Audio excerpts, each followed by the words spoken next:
countless drafts before one is entirely satisfied with the final musical product. Isn't that the way things ought to be? I found it very interesting in my own research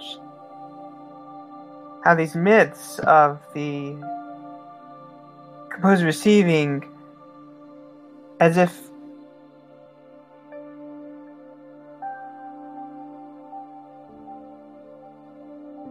in the case of even the greats, like Mozart,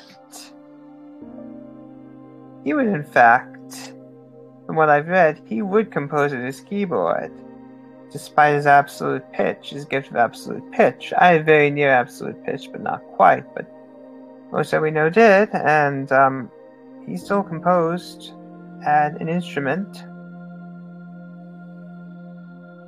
and he still went through trial and error.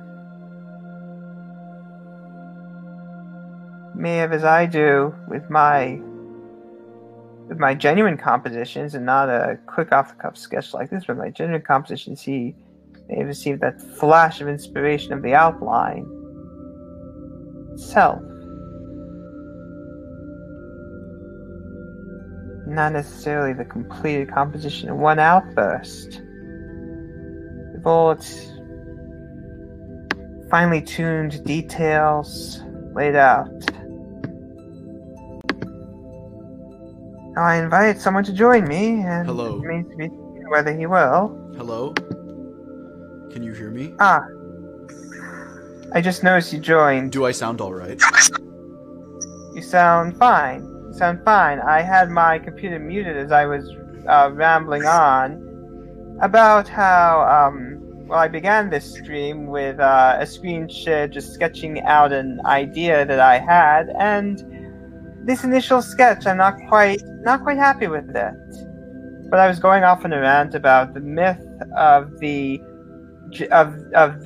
non-gestation of a musical composition, that somehow a musical composition is a divine dictation, that it is fully formed within the composer's mind before he sets pen to paper. How much of a falsehood that is. How even the composers who are often cited as fulfilling that archetype, in fact, went through multiple drafts, in fact, engaged in trial and error and meticulous planning, particularly for large-scale compositions. How it is a total myth. How, like any other artist, the composer does find himself drafting, testing out, going through trial and error, as I said. And how compositions do not, for the most part, with few exceptions, they do not arise fully formed in one's mind. The general outline may appear, but that's about it. General outline may appear as a flash. Interesting. But the details themselves. So you were talking about earlier, and I didn't quite catch all of what you were saying. Are you one who pieces things together, or is sort of hit with a flash of an inspiration or a vision, and then sort of works towards that? Well, I think it seems to be fairly common, which is the flash of inspiration as to the general outline, to the general structural outline of the composition and the various constituent ideas, but the working out of those ideas is a process. And I will work out rather thoroughly the contrapuntal and harmonic and structural possibilities. I will fill in the details, and in filling in the details I may go through several drafts, and as I fine-tune the composition, the drafting process becomes more of a fine-tuning. More of a subtler reworking as opposed to a total reworking of the constituent elements, but the details themselves are to be filled in. The general outline is more or less an instantaneous conception. And the thing is, this is hardly unusual. This is fairly typical. So, but it is is not the generally understood. It's not the process is generally understood by the layman. The layman tends to mythicize the process, as I said, as a kind of divine dictation, if you will. And that's not how it works at all. And yet, it doesn't seem that they necessarily do the same for other artists, for pictorial artists, for illustrators, for authors. We accept that the author of a novel goes through several drafts before he comes upon the final product. Yet somehow, my experience, there's something perhaps deemed more mystical about the composer's craft, where the composer is expected, the process is expected to be less prosaic and tedious, which may seem odd. But... Yeah, that's certainly harder to romanticize or glorify. I actually have to quickly run and make myself something to eat because I pretty much haven't eaten since I woke up today, so give me just a moment. I'll still be listening though, and I might actually log into Hangouts from my cell phone or tablet, so I'll be back in a sec.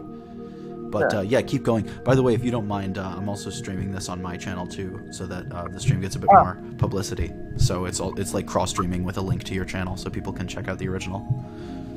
Yeah, well, I mean, I could continue sketching this out, but it's... No, please do. I don't mean... Or speak about whatever you were speaking about before. I didn't mean to interrupt your flow. I'm just going to quickly make myself some hash browns and eggs and Brussels sprouts. Sure, you could just leave me the link to your restreaming of my stream. If you could leave that in the group chat, I would appreciate that. Alright. I have to go searching for that. Okay. Just in a moment.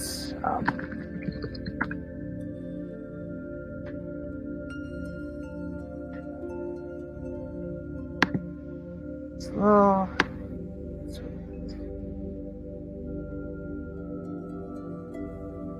Look at the chat. I'm going to go back to screen share. Screen share. High screen. Taking a look at the chat on Bab's streaming of my stream.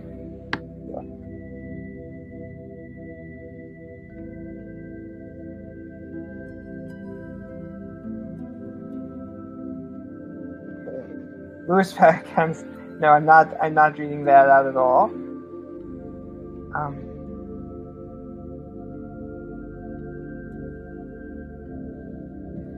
How to best superposition sound waves in DAW.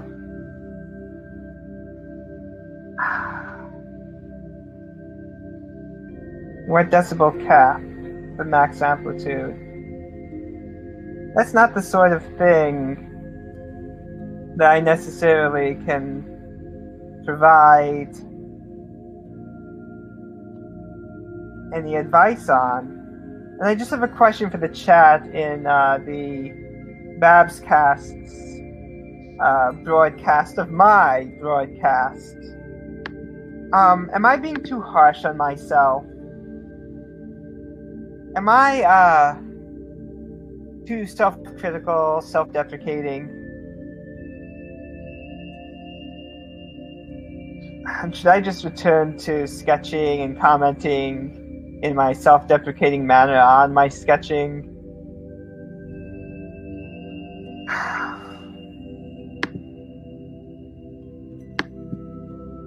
Let's see. You know, I'm more comfortable having second thought for instruments. Why not add a reed organ, a harmonium?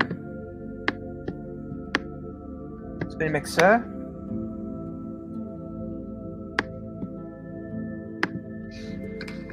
Reed organ. Some sound fonts, as you can see. Could double here.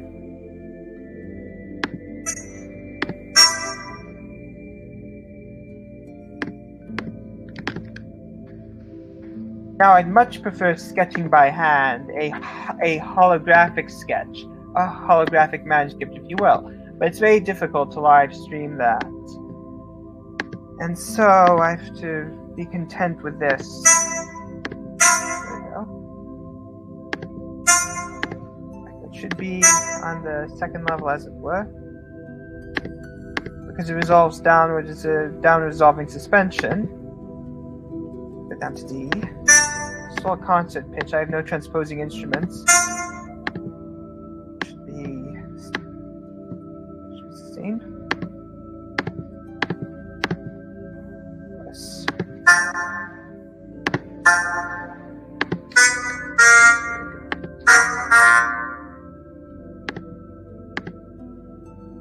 Now if I add dynamics, the proper dynamics.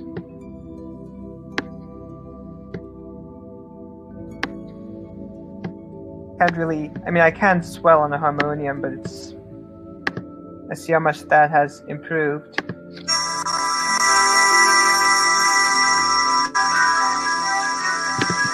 The tempo should be faster.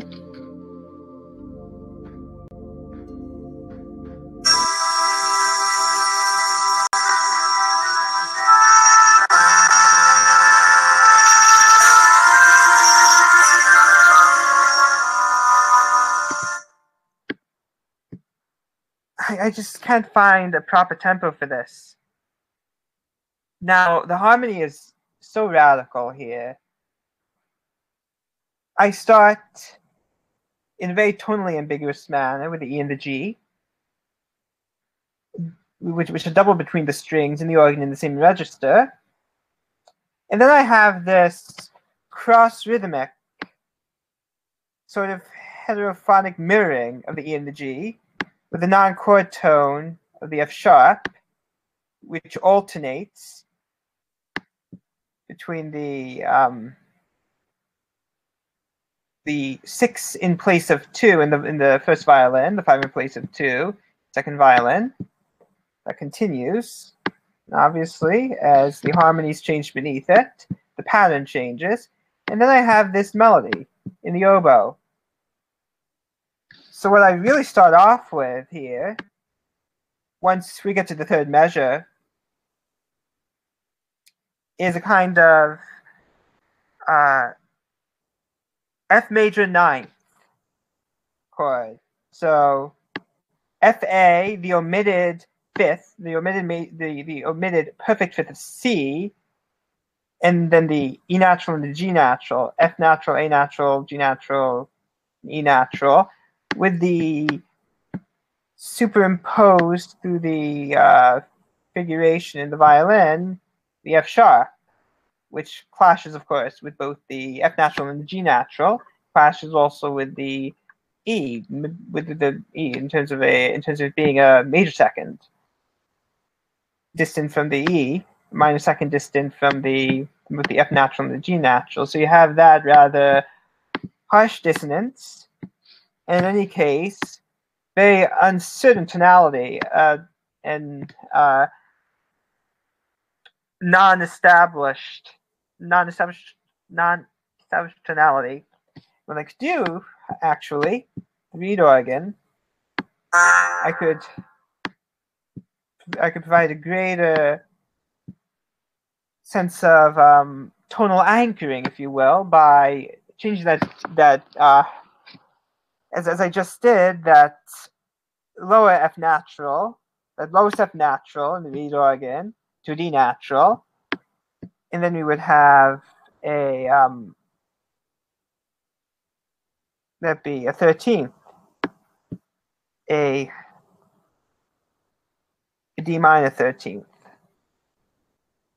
Well, it would be a D minor 7 plus the major 9 plus the 11 and the 13. So we would have something more like this.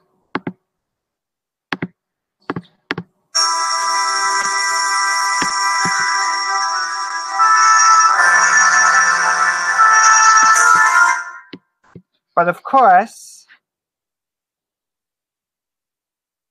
that sort of just on an acoustical, besides the harmonic basis, I think acoustically it doesn't quite work. It's too strong. It's too unambiguous. I would rather preserve the ambiguity by limiting that opening harmonic gesture to the F major 11 with the passing tone of the F sharp. We can do the synthesizer here. See if I can play around. If playing around with the volume controls will do any good here. Go to Master Effects. Should be a little wetter. A little more dampening. And I'll do the same. It's far from what a live performance would sound like, but this would probably not be a live this would probably not be the sort of work that would be performed live. Unlike my other chamber music compositions, this seems more appropriate as sort of impressionistic intro or extra music as bumper music, not as the basis for a full-fledged composition. The constituent elements of this are not really lending themselves to a proper exposition development, to a proper extended form of that type. I'm going to return to the chat. Clicked on the wrong thing, of course. Here we go. Music samples make craft music faster. I would craft music much faster if I were working by hand. It is a little obnoxious musically. You know, I'm going to put this aside for the moment. I'm going to return now. So, this is a chorale prelude that I composed all the way back in 2016. This is it. I wrote this back in 2016 as a meditation on a Lutheran hymn tune, Schmücke dich, o liebe Seele.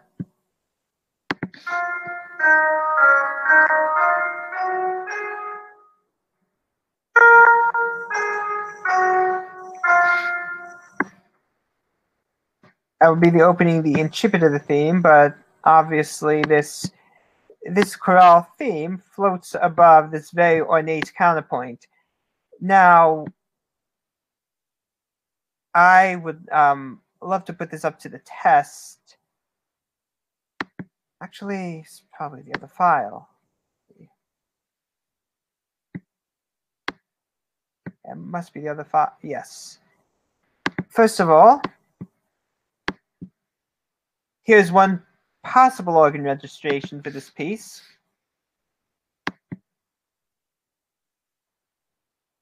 Hardly hear it. Turn that back and go to synthesize, and it should be a little louder.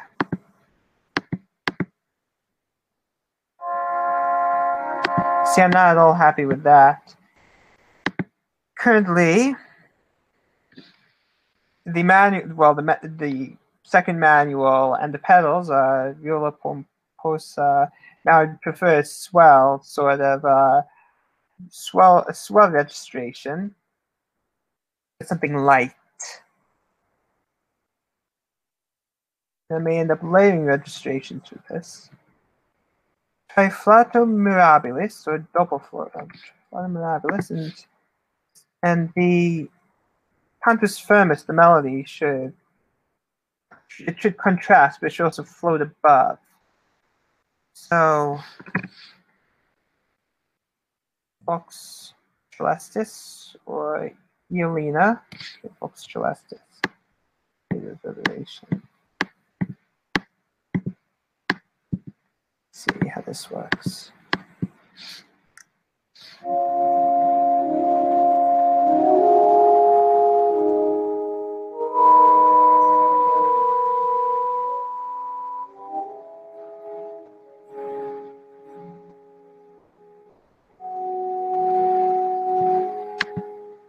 See, the problem with the registration is I can't get very loud, can I?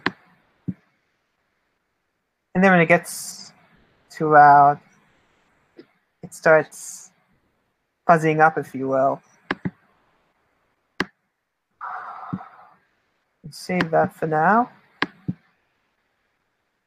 I'll save these and I will exit out of them. I just wish I had someone to talk to at the moment.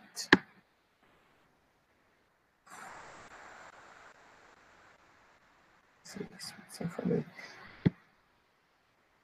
The first movement in my symphonic suite, or my neo-romantic suite, whatever you wish to call it. I still need to add phrasing marks and add to this expression indications, which would probably be in Italian. But otherwise, this movement is substantially complete. Look at the mixer. I play this through, and I could get an assessment from the listeners if this would actually load. Of course, it's a big file, so that's to be expected.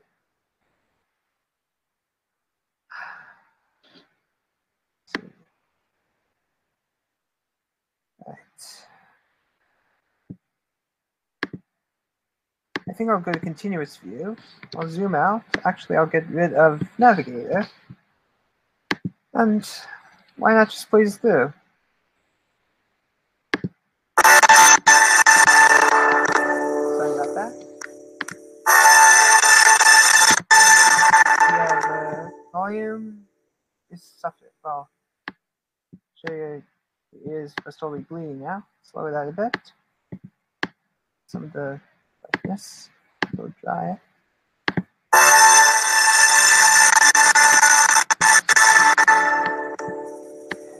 Go back to synthesizer. Reduce the volume a bit more. And the wetness, make it a little drier. And dampen it a little less.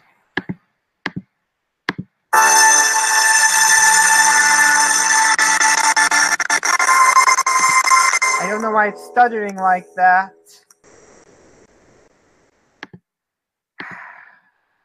Having a bit of a stuttering problem with this.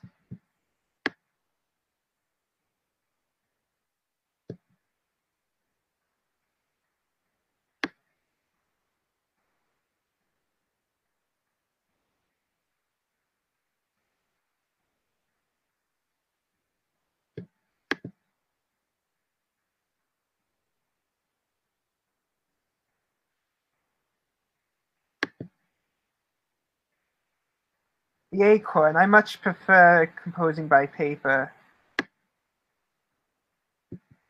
I'll return to this, and I may have to play this through muted, and then play it through on the stream. Otherwise, I'll have stuttering issues, a particular form of technical issues that seem to plague playback with this program.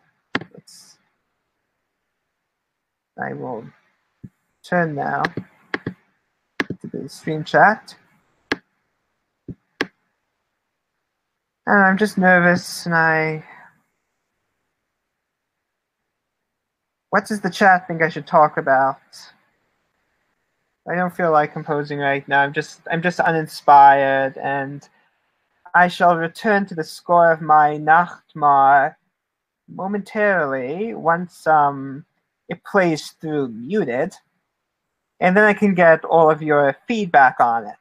In the meantime, let's see. Let me get rid of.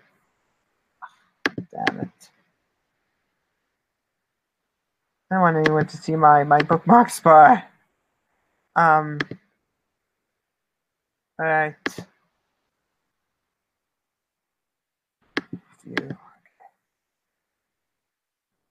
Go to.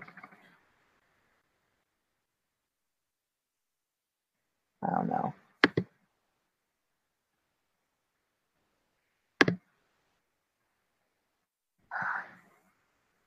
No. Let's see now if I can play this through without it stammering, stuttering, and what have you. Let's see, that's right. Zoom out. Actually, zoom out.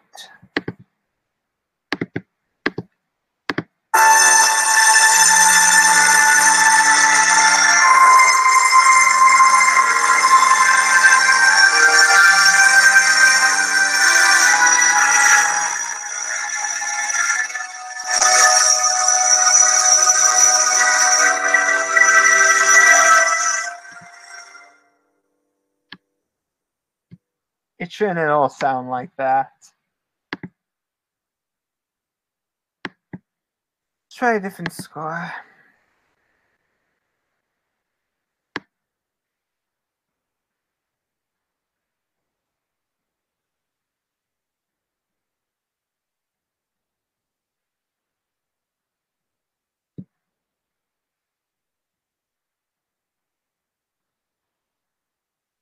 The Apple Beach Bowl of Doom.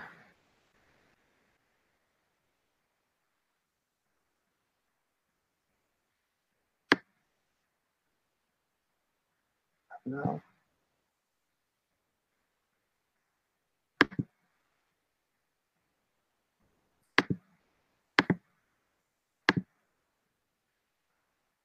Now you all know my full name and the fact that I share a name with another composer.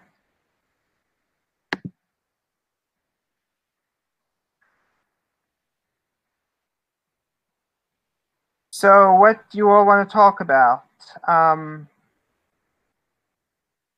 Actually, you know what? I think I'll just post the Hangout. I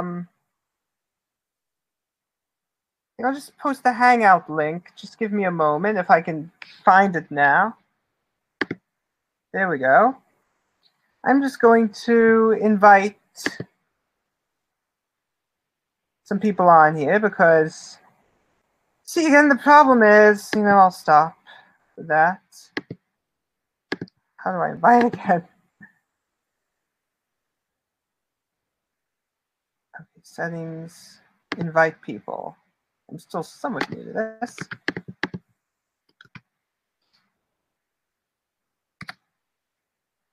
All right. So if anyone wants to join the Hangout, I would love to have someone to speak to. It's just that the process of composing is a very private process, and I thought I might share it, but apparently trying to play a really massive orchestral piece through Hangouts ends up in this loud, staticky result. This loud, staticky outcome that does not give justice to the piece itself. So, but as you could see with my Nachtmahr, the first movement of my Suite Symphonique that I had brought up, it's a very massive work, very thickly orchestrated, and perhaps I could tone down some of the orchestration. Perhaps that would be, give me a moment. Oops. Maybe open chat. Okay. So please, if anyone would like to join me, yes, Perennial Koenig, I love Baroque too. And there are a number of sub-movements within the Baroque movement, within the Baroque period.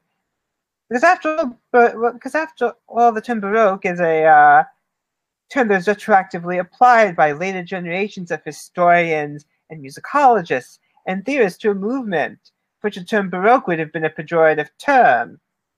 The 16th, 17th, and 18th centuries, they would not have thought of themselves as Baroque composers, but rather they would have thought of themselves as composing within the Stilus Fantasticus or the Galantstil or any of these other local, or in other cases transnational styles, each often associated with a particular national idiom or a particular local idiom, a particular school that would have thrived under a particular patron, particularly an aristocratic patron, but sometimes a bourgeois patron.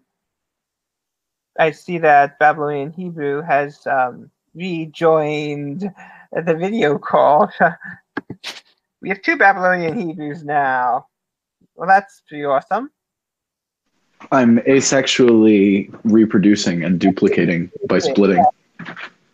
So I know it's been a very dull stream so far, and the issue... No, not at all, actually. This has been quite interesting. I've just been enjoying listening to it as I fry these hash browns and get my eggs ready. I'm almost done with dinner. I just need to... The Brussels sprouts are warming up, and then I'm making myself some creamed spinach. It is 9:36, and I have not had dinner yet, so I may pause and allow you to take over for a while. The thing is, I was trying to play through the computerized rendition of the first movement of my romantic or romantic. I haven't yet come up with a proper title for this work, but because the file is so massive, it comes up very staticky, you know. Oh. And it all do justice to the work. Now I have uploaded this work to my channel in a somewhat perhaps subpar computer edition, because it really ought to be performed by live preferably professional musicians. Preferably a symphony orchestra, professional symphony orchestra would do it justice. But, you know, that would be, I guess, a fool's hope.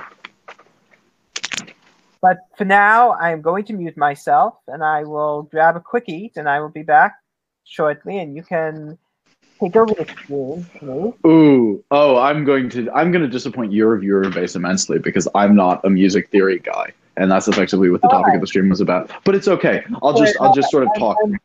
I'm fine with extending the subject matter, the scope beyond music theory and musicology, what have you. Well, I'll talk a bit about music. I'll give my experience with music. I'm not sure if that'll interest people, but I'll start off with that. I am starving, so What are you making? What are you making? You know, well, I don't know. I may just melt goat cheese with fig jam or something. I don't know. Might end up just doing something simple like that. That sounds nice. Goat cheese is nice. Goat cheese is nice also because it's less acidic, or it's more basic than normal cheese, so it's better for your stomach. Yeah. Well, anyway, I don't mean to distract you from that. Go do it thou wilt, as it were.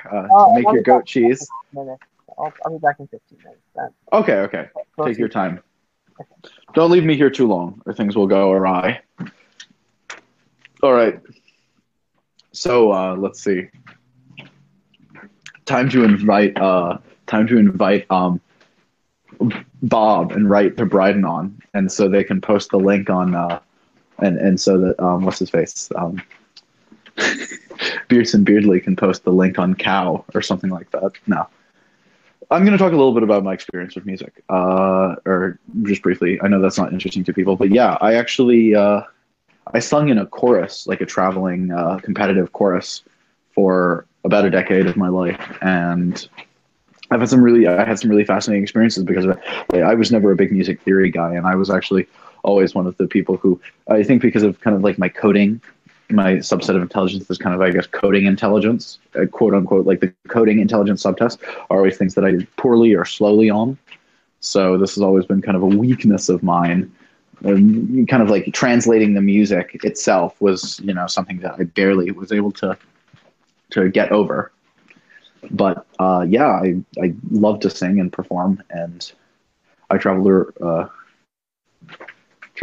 lots of interesting parts of the world and sang competitively. And I'd say probably one of my most interesting concerts was performing for the Pope when he visited New York City one year, the current Pope, and I was within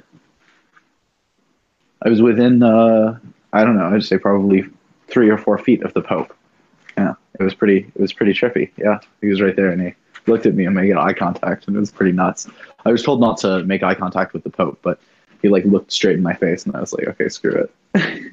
There's a video of me actually somewhere on the internet, of me performing for the Pope visiting New York City, and like I'm right there standing next to him. It's pretty trippy. Anyway, let's see. Is there anyone that I can temporarily invite in if anyone is interested in my channel. I can bring them in. Glib is eating goat gouda. I'm not aware of goat gouda. I've never had goat gouda before. Hold on.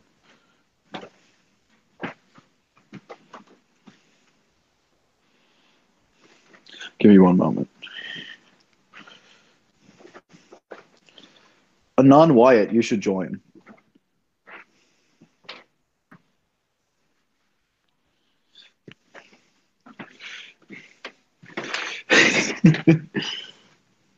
Baroque is sonic amphetamine. Yum, goat gouda or both. Is goat cheese the last and implicit leaven? One, if Philip is a big brain composer, Neba, and it's intimidating to join the hangout. Yeah, I mean, it is even for me. I'm not, again, like, I'm not a big music theory guy, but it's absolutely fascinating to listen to him talk and hear his compositions. Zuckerberg smokes some meat. And what? Zuckerberg smokes some meat? Impossible. Wait, I have to watch this.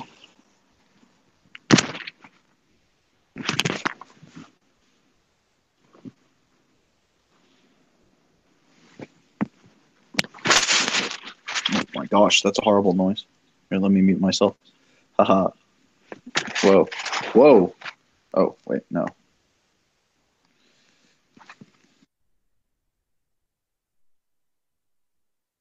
I muted the wrong version of myself. Here I go. Zuckerberg smokes meat. Let's watch this.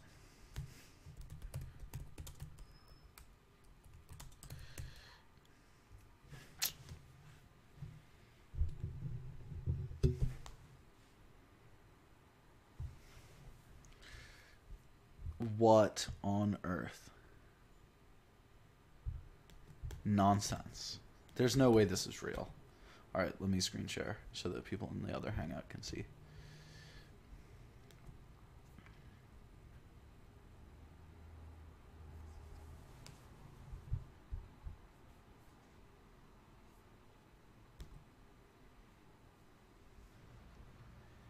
Hey everyone, we are live from my backyard where I am smoking No a brisket way. and some ribs. I'm making meats now. Smoking these meats here. He's trying to make contact with the humans. It's smoking. So, I'm the meat chef. Yeah, someone asked me, do I smoke meat? Smoking meat. Smoking these meats.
Testing.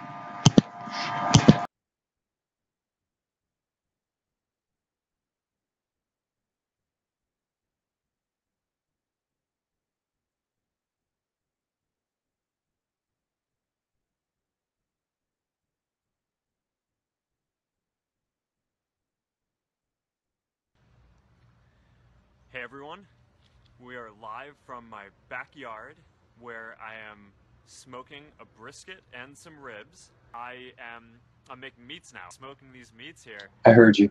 Our little meat smoking. It's smoking. So, I'm the meat chef. Yeah, someone asked me, do I smoke meat? Smoking meat. Smoking these meats. Smoking meats earlier in the day. Smoking these meats. Just set the charcoal up and you set the the wood chips up, and then smoking meats, grilling meats, good smoky flavor. Smoke a brisket for like 12 hours. You smoke lemon chicken, smoke salmon, you'll love it. Bison sirloin, ribs and sausage, so I'm looking forward to that. Today we got a brisket on the big guy, and some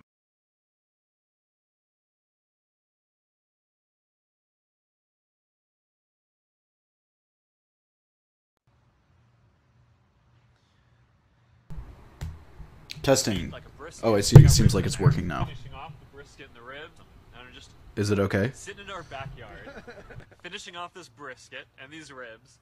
But hopefully for Canadian Thanksgiving, you get to eat a lot of brisket and ribs. How many of you? Okay, so what's going on right now, for people who can't hear the audio, is you have Mark Zuckerberg with a kind of glazed over expression with his huge eyes and his gaping maw, his colossally extended midface, kind of just sort of staring. Oh my god, it's like there's like some sort of weird fisheye effect on the camera. It's like there's something strange about his face and his eyes. It's just unnerving. It has almost this glassy quality to it, and he talks about just eating smoked fish and smoked stuff.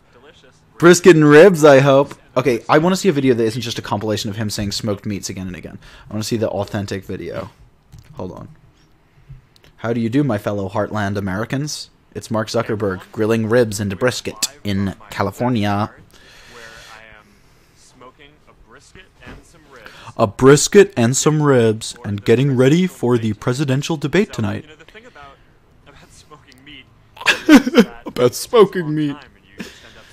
Comical. That it would be pretty fun to go live on Facebook Live. And Pretty fun to go live on Facebook Live and hang out with people around the world. I tried this actually a few minutes ago. It turned out that my backyard is a little far from my Wi-Fi hotspot inside the house, so the connection was a bit spotty. But I'm gonna try doing this over AT&T network, AT&T's network, and Oh gosh, there's just something strange and unnerving about this. I don't know what it is. Turgid. Sure, the bottle will tell you. It says it's worth reading. All right, well let's take a look. All right, Maxima, you want to get back in here? Maxima's playing on the ground. Yeah, I'm sure these people have great social skills. Oh, do I? Okay. Oh, liability corporation. Reminded me that before the barbecue sauce gets off, I actually have to go to the hall for Of course you do. work. So grill talk might be about to come to an abrupt end. Guy MacArthur, no beer. That is a question which I'm surprised that no one asked until now. I do have this sparkling water, which, you know, here's my thing. I kind of think not even that name brand from Whole Foods. on principle, I did not want to, you know, start drinking beer until my friends got here. I feel like that's not a good. Should I go get us some beers? Yeah, go for it. Go for it. Let's. They move. Yanni Flores, what's up from Peru and Chile? Hawaiian barbecue sauce. It's good. It's good. Oh man. Oh, the way he drinks. He licks his little tiny. Ugh. You worked at a. So weird. I appreciate that. All right. So. Yeah. Oh. Raphael, hey guys from Brazil. Put a bang. There you go. Ranch or blue cheese? Now you're getting into the real questions. Probably gonna go with blue cheese. Of course he is. Yeah, that's the right answer. Odron McKenna from Ireland. I think that's the first person from Ireland to stop by and say hi. How's it going? What's your favorite beer? That was quick. What's his favorite beer? Let's find out. Hey, what's up? Probably. Oh no! Oh no way! Too fast for my own good. Hold on one That second. seems likely. I need to turn off Mark Zuckerberg. But it's Anon Wyatt! And, well, it's Max and Anon Wyatt. But yeah, Anon, it's good to see you here. What's up?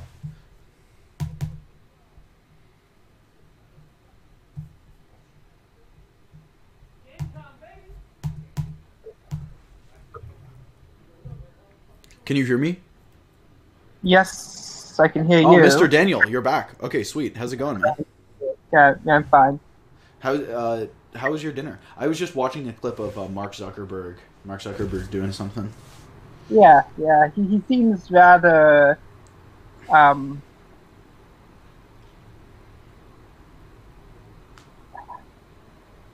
just I mean There's a disconnect there. reptilian. He's reptilian, right? It's such a cliche at this point, but it's not a new original insight, but there's something off about him. His mannerisms, his facial expressions, the way he relates to people and doesn't relate to people. Now it could just be high functioning Asperger's, right? Right? Yeah, maybe, but I feel like there's something going on there that goes beyond just that. Maybe, although I could be wrong in saying that. Sorry, I missed it. Who are we talking about? Mark Zuckerberg. Oh, yeah, definitely.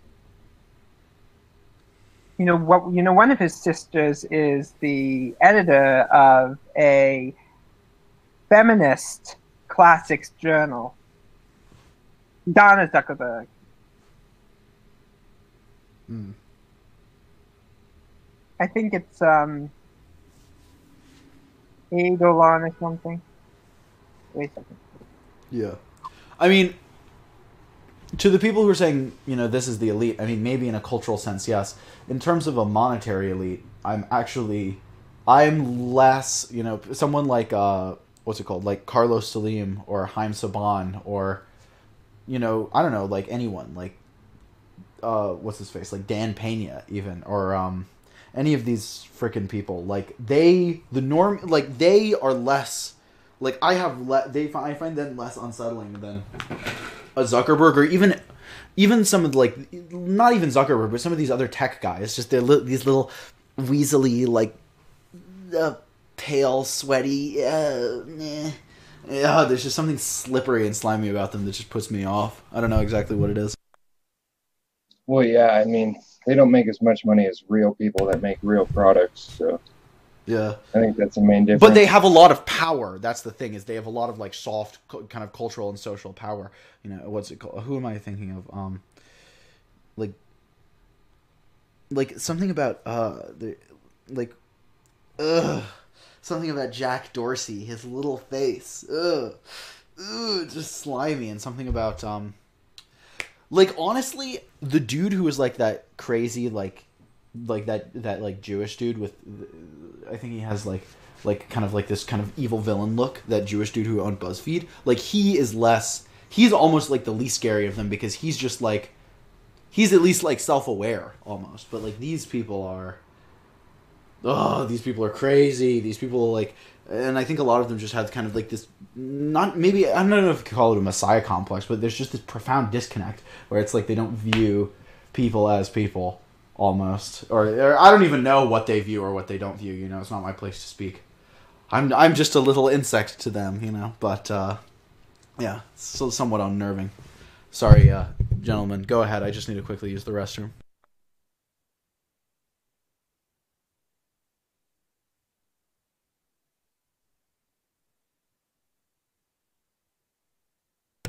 Oh shit, it looks like no one's speaking. Alright, I can hold off on using the restroom. Anyway, oh man, I don't know.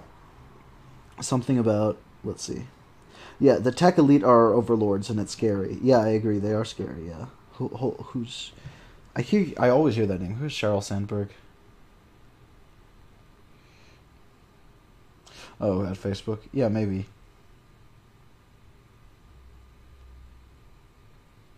Oh yeah, I've seen her before. I don't even know. I mean, maybe if she works as like an employee at Facebook, maybe she's more normal.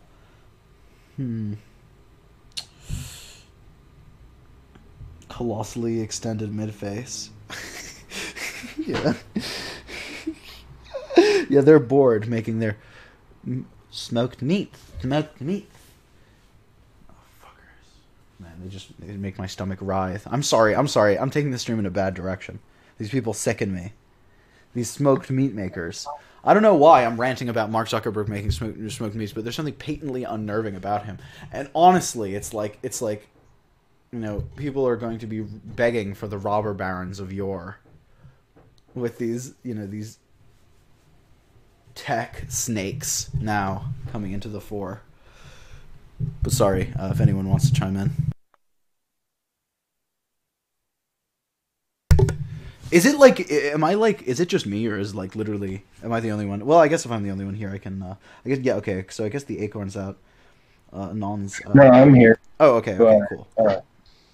Let's see, meat fibers. Oh, Ichi Lux needs to join. Ichi Lux should join. Yeah, the strange and unnerving thing about it is that he's not human. That's the problem. I agree. That is the strange and unnerving thing, isn't it?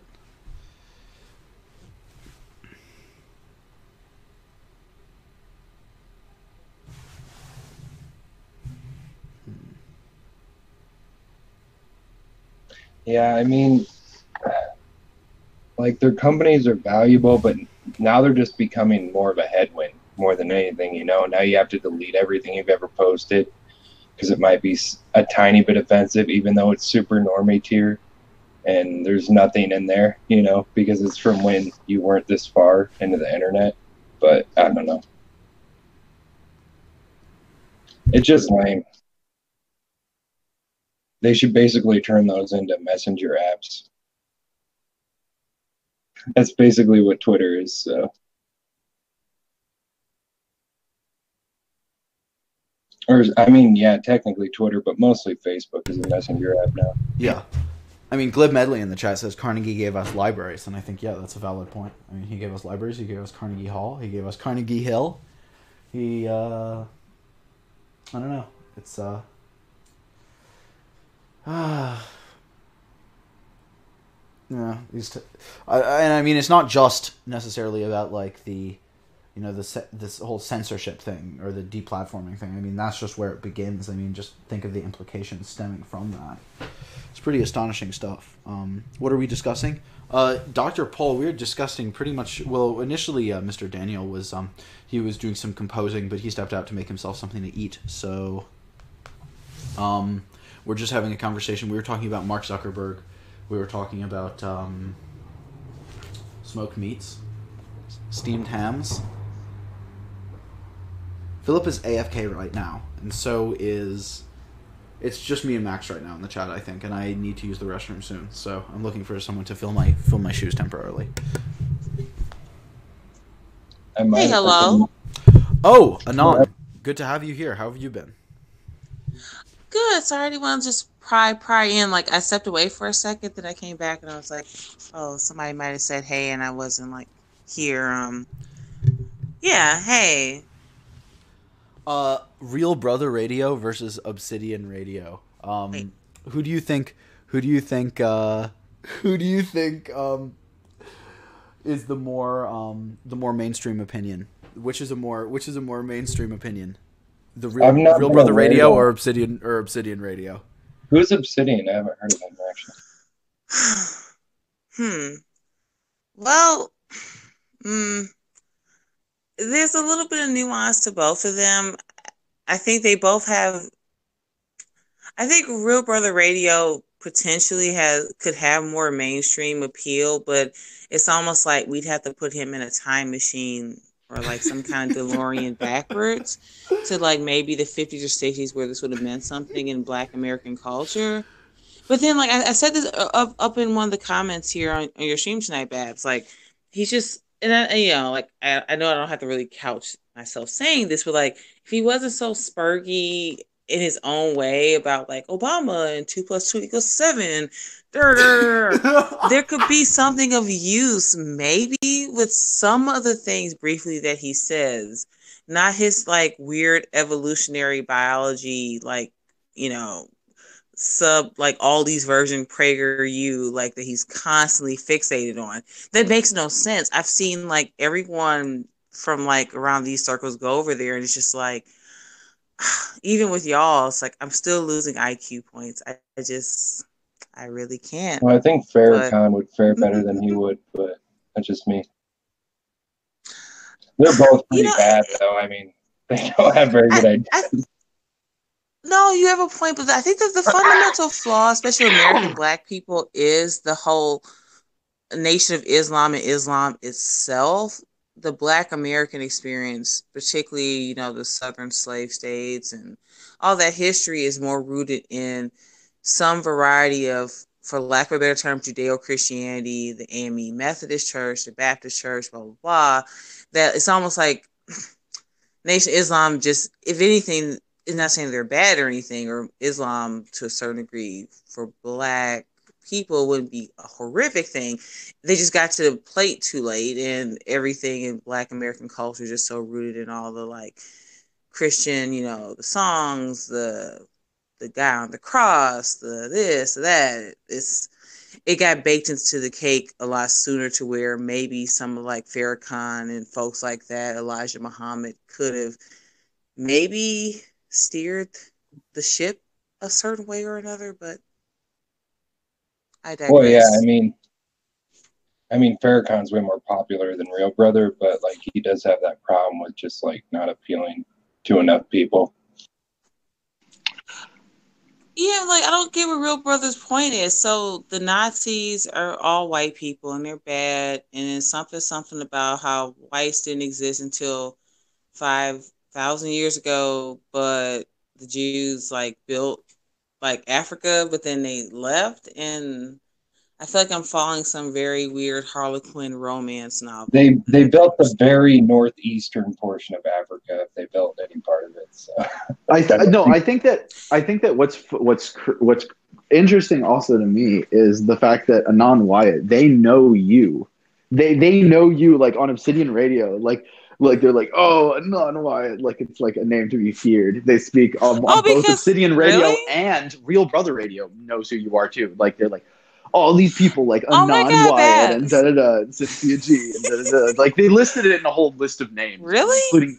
Yeah, me? yeah, yes, you. Me? They know. Yeah, they know who. Well, I think it's because you say things that annoy people. You know, but funnier than that. I won't like suck up a lot of time saying this. I'm so glad you said it because it's something I've been kind of loosely thinking about. Because besides like this kind of circle sphere over here, there's a whole separate sphere of people, mostly Black and women, that I engage with on this other interview too. So it's funny, I've noticed this and I didn't want to verbalize it out loud. I kind of see a lot of like some of these things, certain things that are being said dying down. And then the whole, you say, oh, someone knows who I'm not, but not mentioning me. It was easy just to like, you know, make certain comments. Oh, these swirlers, these Black women, they just this, they hair. First, we was hair-headed hooligan hoes with like 80 children with welfare checks and EBT cards falling out of our pockets. Then we was all these degreed bitches, you know, with our CNA degrees, our Bachelor of Arts degrees, blah, blah. We were just two highfalutin hoes. Then it's weird because they box themselves into this weird argument that they can't find their way out of. So whether it's Real Brother or Obsidian, again, I'm going to leave it at this point. Like, the funniest thing is sometimes I think for the Black people, this race as a whole, a lot of these things that are being said today, some of them might have had some value if we could have stopped the shit before crack cocaine, before the 60s and 70s and 80s crime epidemics, before, you know, a lot of the like growing Black on white crime epidemics that we see. If we could have like had some of these people and some of these ideas to like coalesce around, either by choice or by force around certain Black people, you know, these people might have been of some value, but now it's just like, you know, circle jerking into the ether at this point. I'm gonna let John go, but real quick, I think the main problem, especially with like Real Brother, is he's broad brushing a reactionary identity movement, and he's saying all Europeans like that when he's getting that idea from one regime, from one government. So I mean, it's obviously fallacious on its base, but. And he's just so mean on top of it to everyone. It wasn't like I was like, oh, I'm a Black woman, he's being mean to me. He just seems like very like mean and short-sighted. He could be having decent conversations with people. But he's like the whole, like when Norvin was on, I didn't catch the whole thing entirely. I think I caught a good swath of it. And even some other people were, I think even, let's see. Anyway, I don't want to get too lost into who was who, but like people have come on and said, hey, you understand this point of history, this point of like prehistory, how we get, it just, there's a very serious lack of even in kind of the more basic accepted understandings. Not that every accepted understanding is like, the laws and all the books, but like there's just certain adhere to principles in Western civilization that one must kind of subscribe to, at least to start an argument. But he has none of those and none of that factual basis. And it's even, I don't even want to call it a bad faith argument, but if Whitey is Whitey, he's an evil motherfucker, everything that you ever say is going to lead back down to those breadcrumbs to that point. So at a certain point, it's entertaining for maybe like 30 seconds. Then you're like, I can't do this.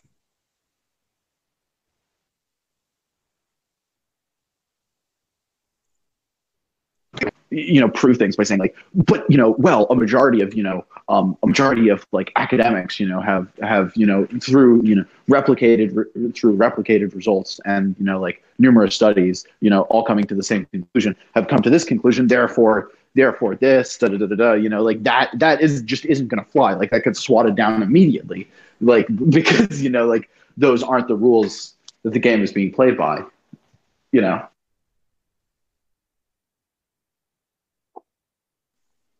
I don't think you can put RBR in the same basket as Obsidian. No. I don't think so either. Obsidian Radio's obsession with black women being the source of all problems for black men in America, there are some smart, well-read guys on his panel, including himself, when he's not obsessed with the WQ in the African American community.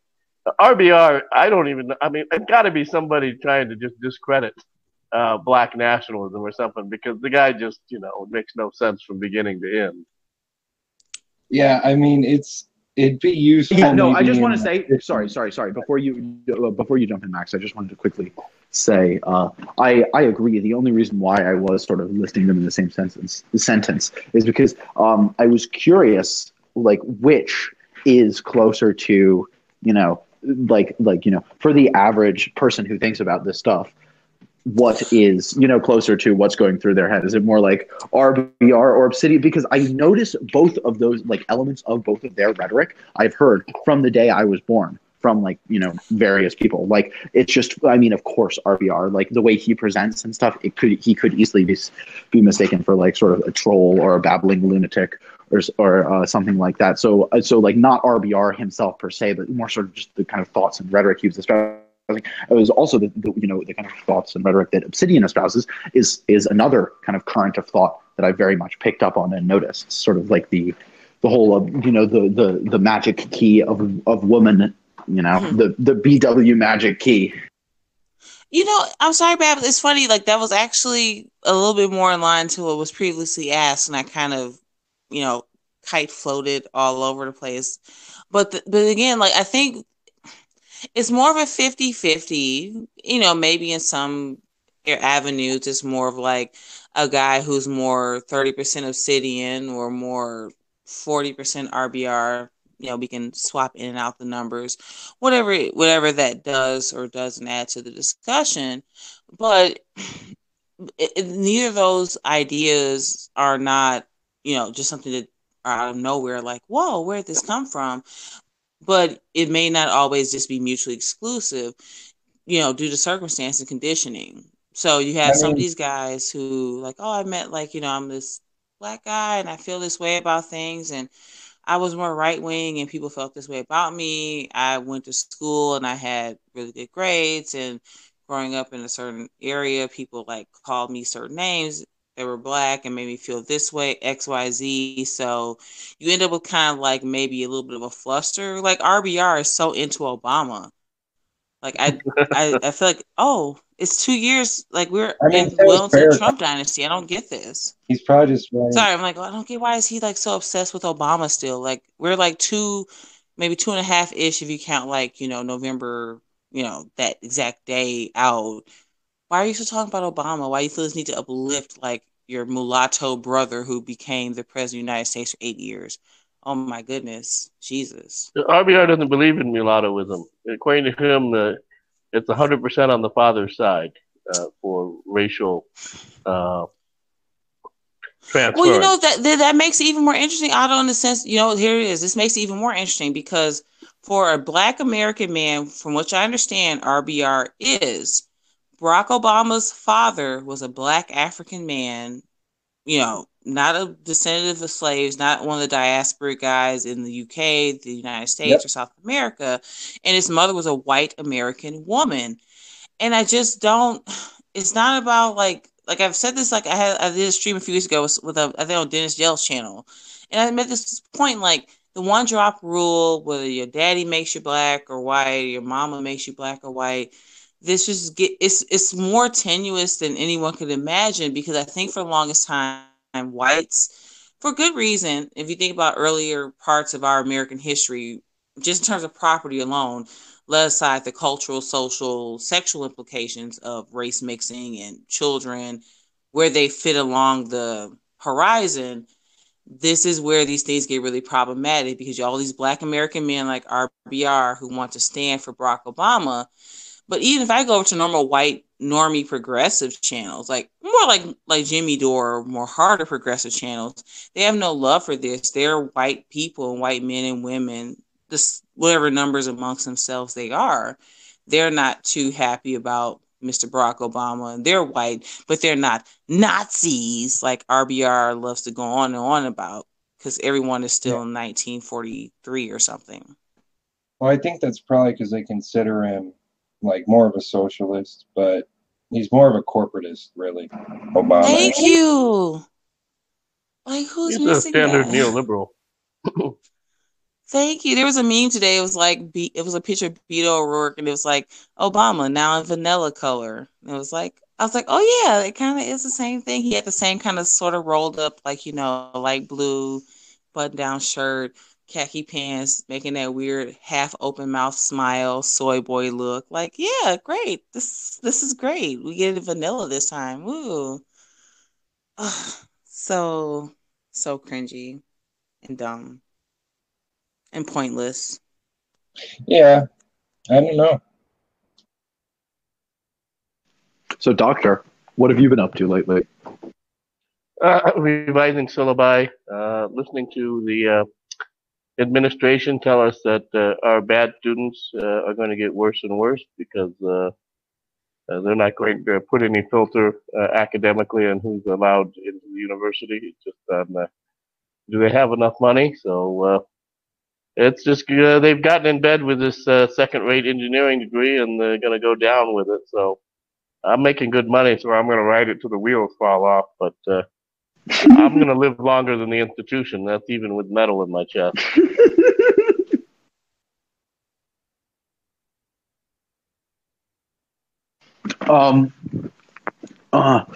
What was your? I'm curious. I was thinking about this recently. What was your work like for the?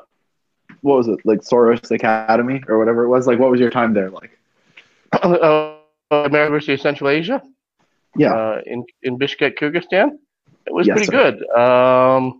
For the most part, I taught in what was called the International and Comparative Politics Department because they didn't have a history department. So, Международная и сравнительная политика отдел. And I was there for 3 one-year contracts before they refused to renew me after the 2010 revolution and genocide against the Uzbeks. But during that time, I met a very good friend of mine that I still keep in touch with and collaborate with academically, and spent some time with in South Korea. So, more importantly, I met my wife, whom is still in Kyrgyzstan, but we have an 8-year-old child together now. So I was going back there every summer, but she also went to visit me in Ghana for 2 months in 2015. And last year she came here to Kurdistan for a month. So this year I'm not sure how long she's going to come, but it will be longer. So I think because she's going to try and come during New Year's, which is for the Persianate in Central Asian world in March. So she'll be here, I think, 2 weeks, and then she'll come with my daughter, I think, for 2 or 3 months in the summer and fall. Awesome. It's good to hear. What's the deal with the different camera angle today? You actually chose a flattering camera angle that accurately portrays what you look like, as opposed to just kind of the camera gazing into your like chin. I'm sitting on the floor and I just pushed it down to get my head. Oh, okay, that's what's going on then. Yeah. This is a rare happening. I did get the invitation today to go back to the U.S. So I'm gonna. I got the invitation to address the American Historical Society of Germans from Russia's 50th Jubilee in Lincoln, Nebraska in July. Oh, that's cool. I'm not familiar with such an event. Well, the American Historical Society of Germans from Russia was the first, but not the last, ethnic heritage society for Germans from Russia. So, there's a whole bunch of emphasis on identity politics based upon non-white ethnic groups. But, us European groups, we used to have our own heritage and ethnic groups dedicated to preserving our cultures and histories. And for the Germans from Russia, the first one was formed in 1969. And unfortunately now it's mostly people that are quite old. There's very few Gen X and younger, but it's still around, and it's still active.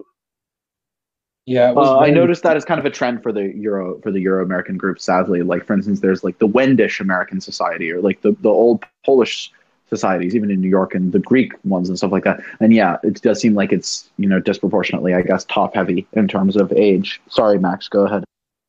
Yeah, I was just can't actually remember this one.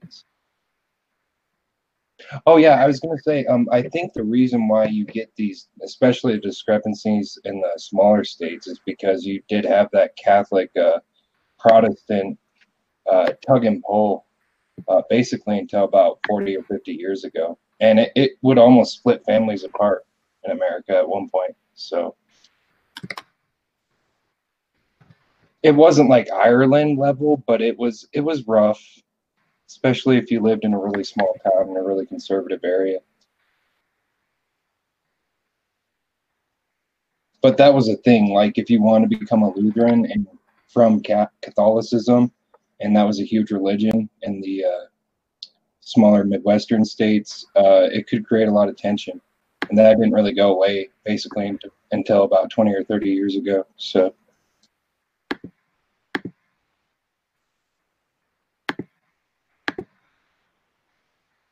if we're talking about like lack of assimilation, I guess most of it's Lutheran now, though. So I guess that one won out in the end.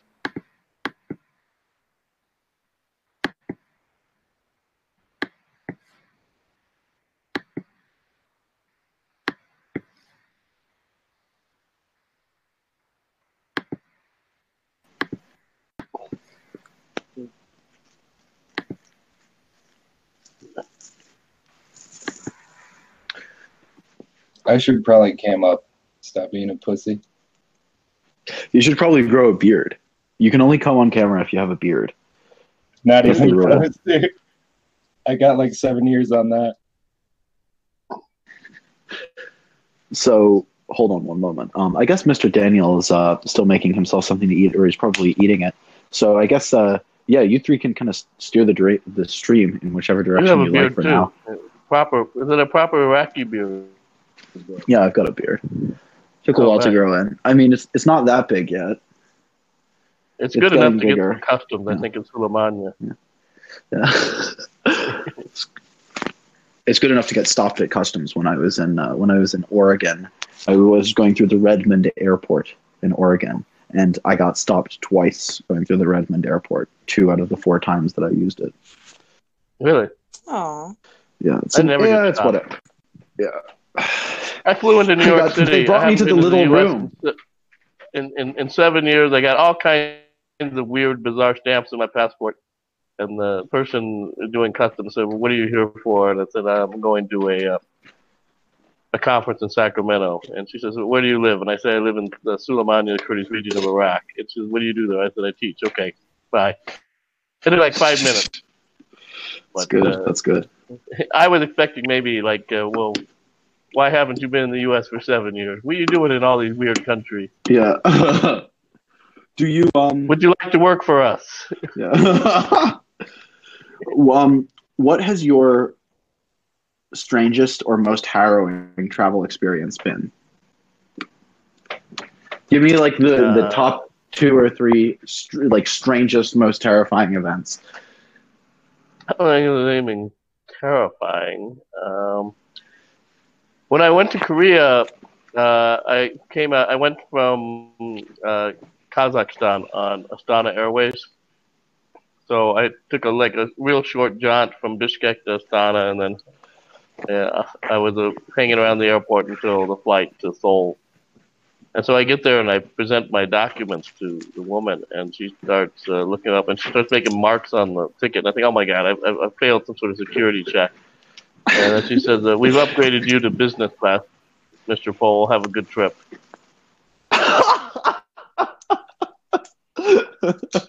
Bullet dodged.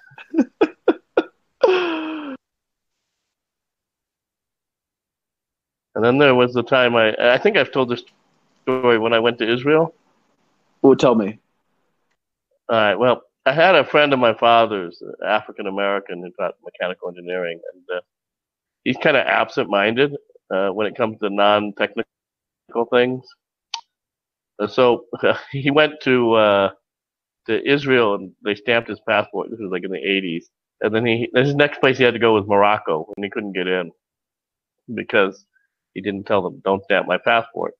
So all I can think of, is this poor guy. He couldn't get in because and I was applying for the job here in Iraq, which is still technically at war with Israel at the time. So all I can think of from the trip from Ghana all the way to Istanbul to Tel Aviv is, "Don't stamp my passport. Don't stamp my passport. Don't stamp my passport."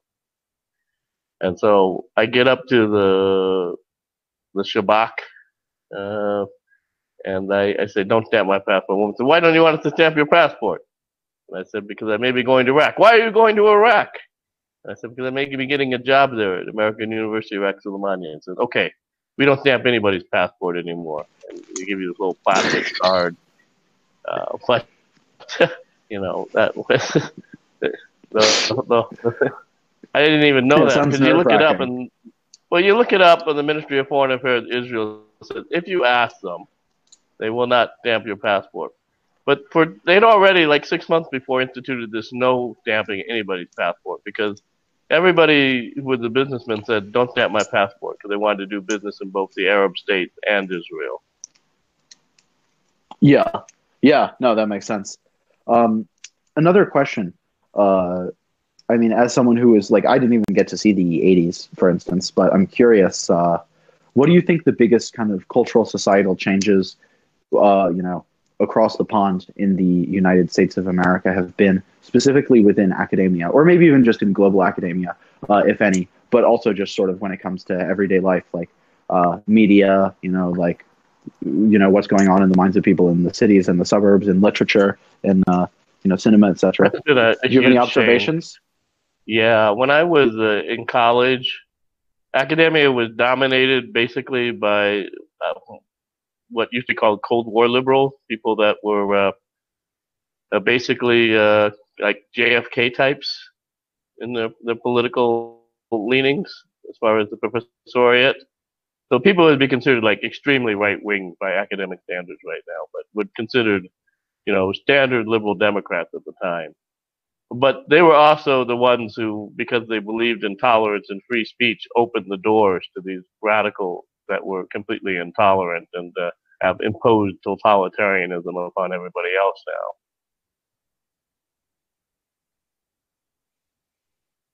Or they're trying to. Well, I think they've been successful in the U.S., much less so in Great Britain. Obviously, in the second and third world, it's a completely different setup. Yeah, I tend to agree. My students are I can't, if I can get 10% to read anything. Somebody asked me, it must have been another student. He said, "Well, what if your 10% students were all hardcore Marxists?" I said, "As long as they read Marx, I'd be much happier than where I'm at, where I got nothing." Yeah, it's definitely like a thought police for sure. Like, you definitely cater everything you say, especially when you're in that type of environment, and you throw so many positives on there that the real meaning of your thesis kind of gets clouded because it's so jumbled up with all this shit that you're putting in to avoid offending people. Yeah. So I've never taught in the U.S. actually. I taught in Kyrgyzstan, Soviet Central Asia, for 3 years, and then Republic of Ghana at the flagship university in Legon for 5.5 years. And academically, that was the best institution, but because it was the payment was controlled directly and on a monthly basis by the Ghanaian parliament, and the currency was not real stable. It was financially not tenable long term with a family. And then I've been here for 3 years.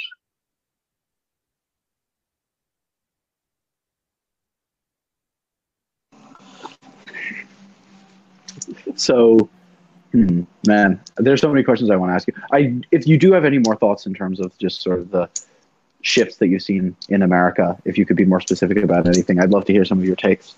If there anything comes to mind. Well, when I was in college, there was still the idea on the left of class, the idea of the white working class being part of the coalition of the oppressed, and that seems to have gone completely out the window.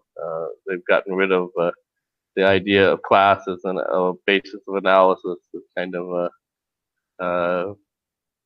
gone from classical Marxism to Marcusean lumpen proletariat, that the white working class is too reactionary, so they don't deserve to benefit. It's an interesting take. Yeah.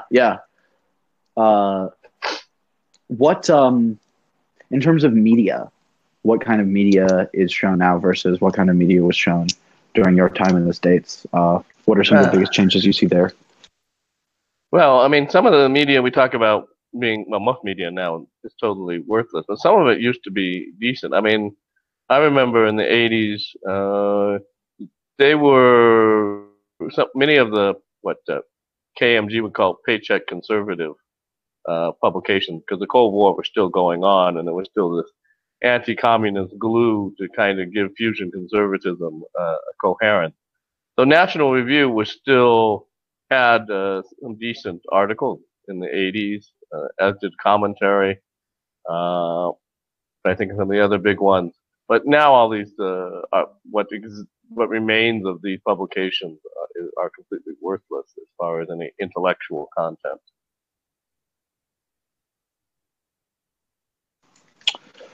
Yeah, I mean, I've heard that viewpoint, espoused before, and I mean, I really can't say one way or another because I don't really have anything to compare it to. So, at least anything contemporary to compare it to. So, it's good to hear outside perspectives, for people who have actually lived it. Yeah, we didn't have the internet till I was in my mid-20s. So, like, even in the language, like, we didn't have phones. We carried dimes around in our pocket. We had the phrase to drop a dime on somebody would be to call the police on them. Oh my gosh. That's so funny. Yeah. Oh my God. I didn't know that that's where the phrase came from. Oh my gosh. So you use payphones. Yeah. Payphones still exist in New York, but they're very obsolete. They've existed my whole life. I've only had to use them, I'd say, under 5 times. They use quarters. You ever drop a dime on somebody? Drop a quarter, perhaps. Dimes, not anymore. Now a dime would be cheap. Drop a 20. Yeah, yeah. It's like you put in like $20 worth of quarters to make your insert credit card. Yeah, yeah, exactly. Yeah, in fact, there are now they've largely been replaced by mobile charging and Wi-Fi stations that have USB ports in the city. It's interesting. Do you think that? I don't know. Do you think how much of what you envisioned would become as things are right now? How much of this kind of followed, an expected trajectory, and how much surprised you about the way the future unfolded? It's extremely surprising. I wouldn't have expected most of it. The social changes are rather extreme. I mean, Like the trans kids thing, and nobody in the '80s would have said would have believed that even the most radical people would want to really change the physical sex of children. I mean, that's like something out of like the darkest science fiction horror. It's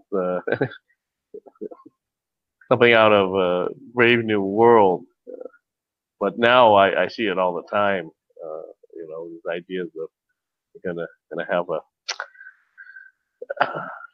reassignment of gender or whatever they call it of people that are what they keep getting younger, but what are they, like 6, 7, 8, 9, 10 now? Something around, certainly prepubescent. Oh, Babs has gotten a phone call on his phone box, the last one in New York City that takes dimes. It's probably one of those Doctor Who boxes. I used to have those in London when I lived there, but very few. There was like one in when I was in Highgate, which is over by the cemetery where Marx is buried. You'd insert the £1 coins into it.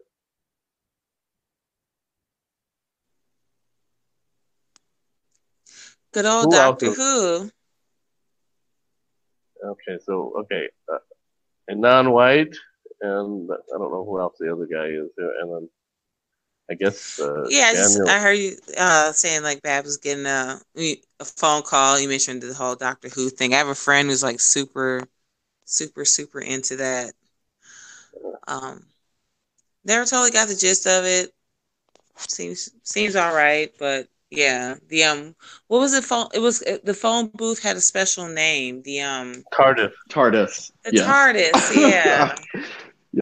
My family showed me the old episodes of that, as well as the Tom old Baker. episodes of Star Trek. The old episodes of Star Trek, the first generation, with Kirk and Nimoy and the Doctor and whatnot. Yeah. So I saw both of those a lot growing up. It was part of my childhood. No, but for the first Star Trek is worth watching. The Doctor Who, not so much. Yeah, it's all right. It's a bit campy. What was I saying? Yeah. So, man, do you think that? How do you think modernity has modernity affected Kurdistan, or how much of Arab Iraq do you get to see? I'm curious about that first of all, and what's it like? Have you been to Baghdad before? I haven't been through much of it, and in fact, my visa to Iraq proper is now expired just recently, so I would have to go and renew it on my own, since the university decided they're not going to renew our Iraqi visa, since the Iraqi federal government in Baghdad has given the KRG government in Erbil back the right to issue work permits and visas for its region. So if I wanted now to go south of the KRG line, I would have to go and apply for a visa for Iraq, because I just have a residency card for the KRG.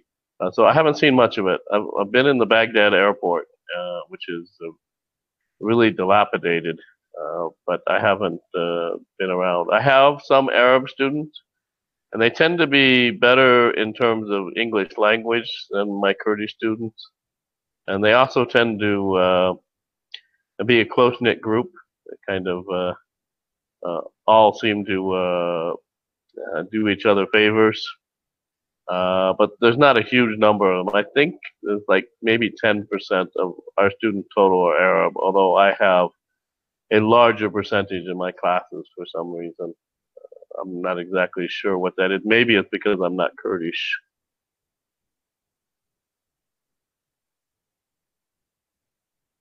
I don't know. Are most of the professors Kurdish?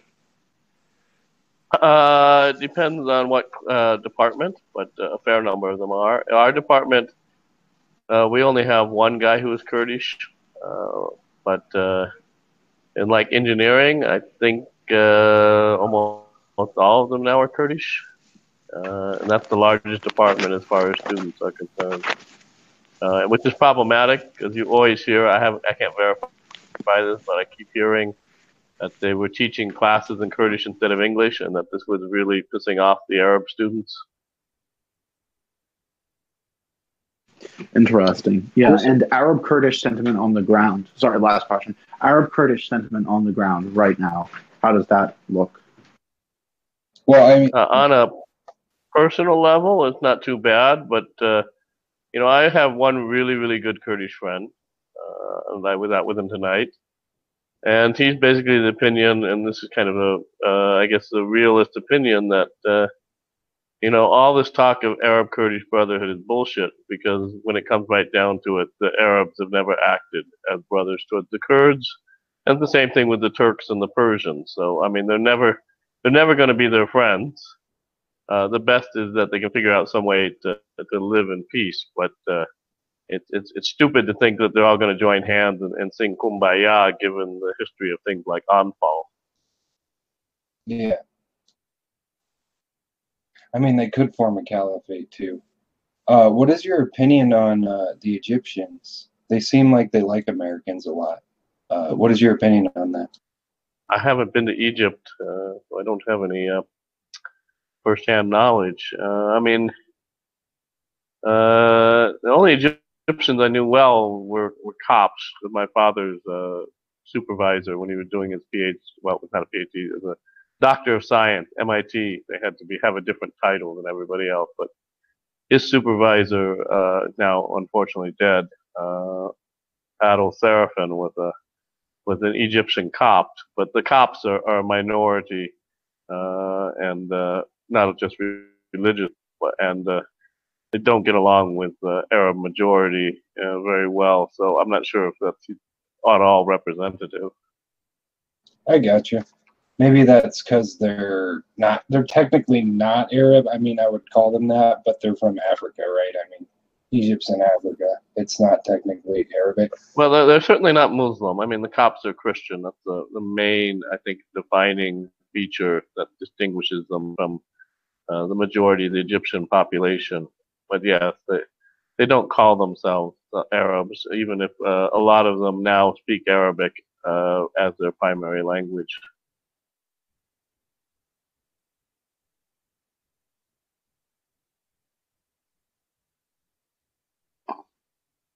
Yeah, it looks like the closest I can find is like, hold on. Egyptian Arabic is their national language, but it seems like they do kind of want to maintain their own national identity, definitely.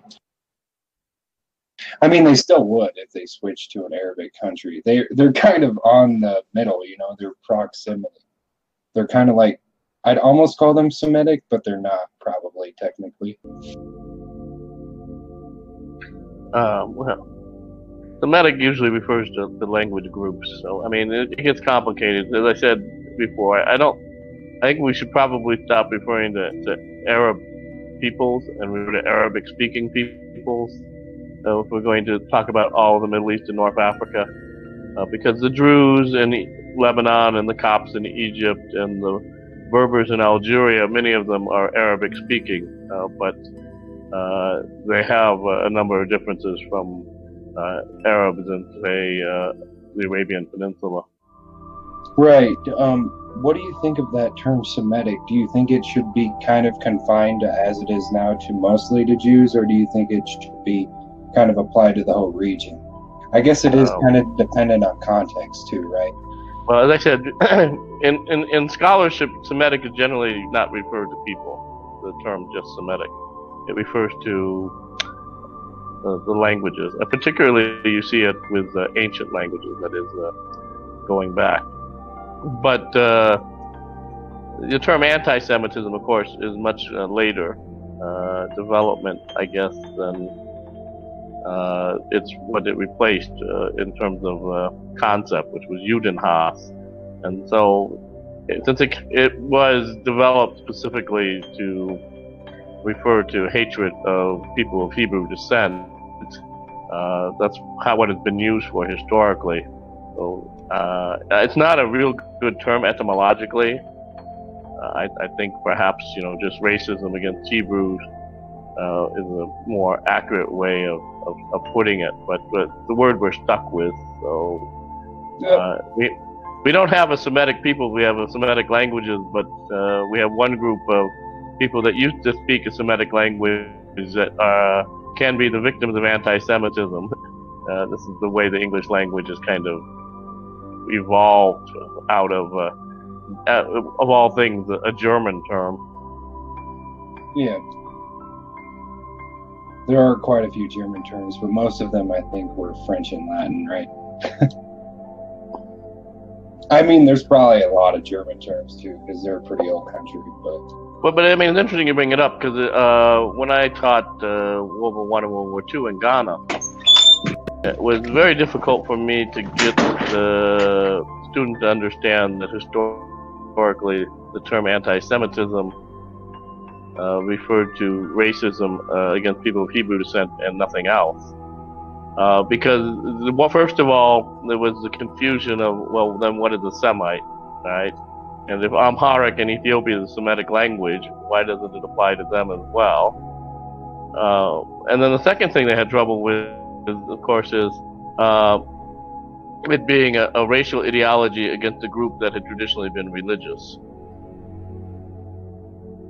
in its definition. Yeah, and I do find it interesting. According to Wikipedia, German is an English language. I actually didn't know that. I figured it would have kind of stemmed from Latin and maybe a little bit from German. I wasn't sure how old it was. I mean, it probably has to be as old or older than German because the Anglos were around for a really long time. But according to this, it's German, I guess. The anti-Semitus was a German word, and then No. I'm talking about English. Englishes. Oh, the English language? Yep. Mm-hmm. English language is a combination of Anglo-Saxon and Norman French. Okay, interesting. So after 1066 with the Norman invasion, we get most of the vocabulary in English is Latin-based from the French, but most of the words we use the most are Germanic, the little short ones, and the dirty ones. Yeah, I'm looking at it a little more. It looks like the history was very diverse into what created it, but it kind of opened to saying it was Germanic, so I wonder why. Must have something to do with the etymology, but... What it had to do with all the words we use the most are related to words in German and Dutch and Danish and Norwegian. So those are all the Germanic languages. I believe it's then we Dutch. So that's the most closely related to the English language of the Germanic languages. Yeah, but Dutch is even closer to German. It's like a bridge language between the English and German. Yeah, it's fascinating. Anon, by the way, have you ever... Sorry, go ahead. No, doctor. Dialect of Dutch called Frisian, which is very close to English.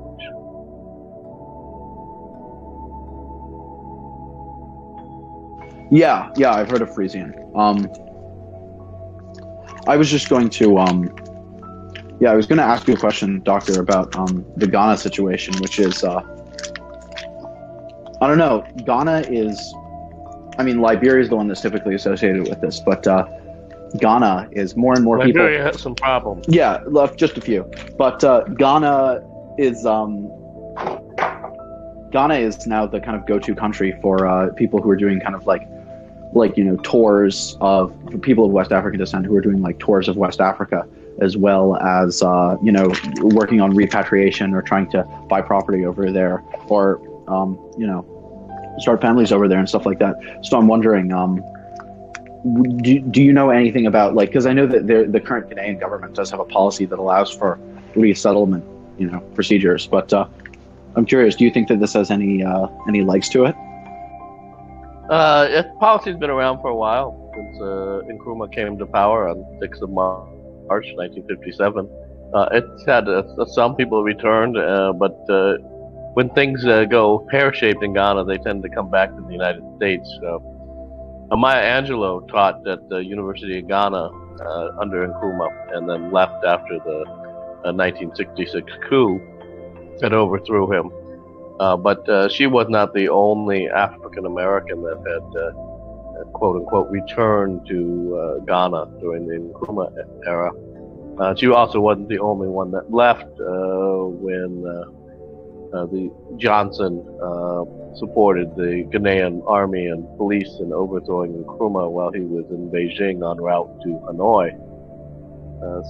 So, every time there's been a military coup, it's kind of set it back. It's no longer stable, but it's been stable for a while now. So there is an African American community there, but there are tensions between them and the indigenous Ghanaians. It's not completely smooth. And it was pointed out to me a very strange thing by a graduate student we had who was from Jamaica but had spent a lot of time in the U.S. And he said, why do they call themselves the African American Association in Ghana? If they're returning to Africa, shouldn't it just be the African Association?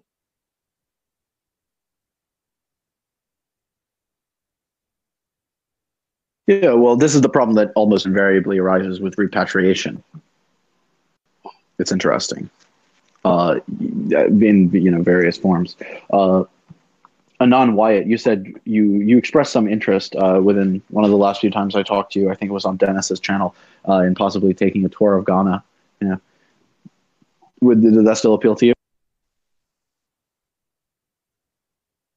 I guess Anon is AFK now, but yeah, she was saying some interesting stuff about that last time. Oh, hello. Yeah, I was just wondering. Yeah, do you still have any interest on a potential Ghana tour? I think that I don't know.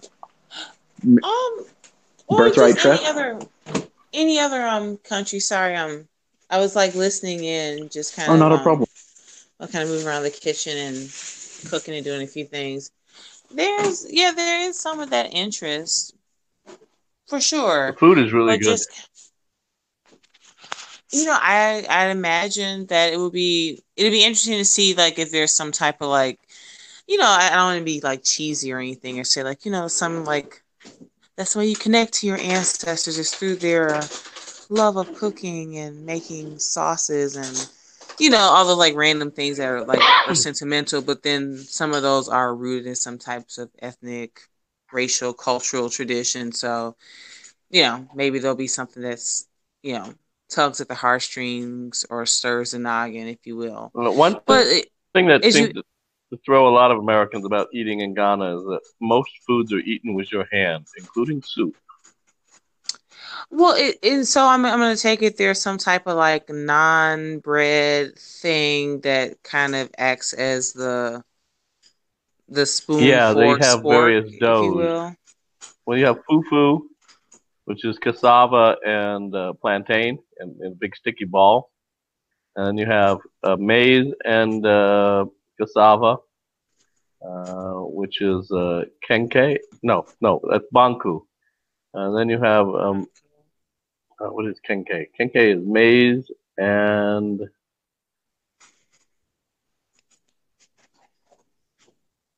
kenke is just maize. There's nothing else in it, evidently. So you have the three. So each one used to be associated with different ethnic groups, but they're all pretty much now pan-Ghanaian. Yeah, you get your soup and you dip the piece of the ball with your hand and grab out the meat and vegetables with your hand. But interestingly enough, none of these doughs are absorbent. They kind of just like coat it. So what you end up is after you end up eating the solid parts, you then just have to drink the broth. It doesn't soak up like bread. Yeah, that doesn't sound well. The whole like non-density of it, like, I mean, is it something? Is it kind of like having like a little bit of chicken noodle soup or some chili with a saltine cracker, and you're just kind of eating it that way, or it's just these dense balls of things that don't generally like the stomach. The ground nut soup with fufu and goat might be the most common Asante dish. They're the largest group. So you would order that, and it would come on your table, and you get then a big bowl of water and a bottle of dishwash soap to wash your right hand. and then you would take the pieces of the fufu, you tear it off with your right hand, you dip it, and you swallow the fufu whole. You don't chew it. Hmm. But That's there really is a interesting. I've heard. that is a way to do it, and it's interesting. You know, a lot of foreigners kind of balk at the eating of the hand, but I get to the point when I saw good name as emulate European ways eating fufu with a spoon. To me, it was like a guy cutting a pizza or a hot dog up with a knife and fork. It Before, just seems so yeah. ridiculous because that's just not the way you eat the food. It's so much easier to eat it the correct way. And there's so much cuisine made that way. Like, there's a few things I like to eat that annoy me across different, cultural ethnic cuisines that, annoy me hand wise as far as getting messy and getting down in the thick with it. But, it's like the lost in translation term, as far as like some words and meanings get lost. Like some of that, like, using your, whether be, I guess, most times right hand to eat and consume certain dishes and certain cuisines. It's just the lay of the land that one must engage in. Cheers to the fufu. I've heard of that before. Like I've heard it come up over the years, and I didn't really Yeah, have well, you can look any and see how they real make it. It's grounding in it. I fascinating. knew it was some type of West African food. So thanks for that. Like, Yeah, they pound fufu and cassava together, but you can watch it being made. They have YouTube videos of it, but you'll see it being made if you go there. Any of the markets you go that sell it. There's basically a guy with a giant stick be pounding it, and then a woman moving the dough to keep it moving, but make sure her hands don't get hit by the big stick. hmm,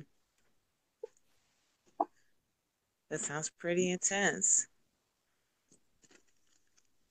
I like it. I can see like maybe just what you're describing. I almost kind of like in this weird half baked sense see myself as some type of like Bourdain-ish figure just wandering around like West Africa, like, hey guys, like Bourdain did two West African ones. He did one a long time ago. It's hard to find on Ghana, but if you can find it, I'm not sure how. Somebody sent me the link, I think.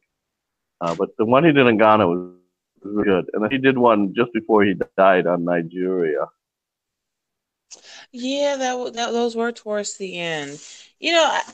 I'm not like some amazing chef person. Like I'm actually prep cooking for this thing I'm supposed to make for some friends now.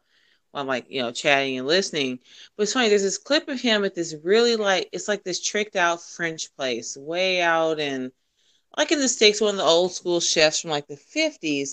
And they're just doing all this like trippy stuff. Like you take a rabbit, so you kill the damn thing, then you stuff it, then you drain it, then you like wrap it up in bacon, then you like put it in this like mold and like it was just this really beautiful like type of way of cooking, especially like I mean nobody modernly cooks like this anymore. So it was just really cool watching like someone do I mean the most tricked out things to like, let's drain the blood, then like refurbish the blood into a soup. Let's like stew this into this and that. Just an interesting way of cooking. Like I would never probably do it, but just it's almost like watching someone like skate across like some really great figure eights like in a row. Something you would never do, but people's cuisine and how they eat. Just from what you mentioned from the fufu to thinking about Bourdain being in West Africa or wherever he was and cooking, there's just something like that's one of those things that you can't take away from people racially, culturally, like what you cook and what you make and what you eat.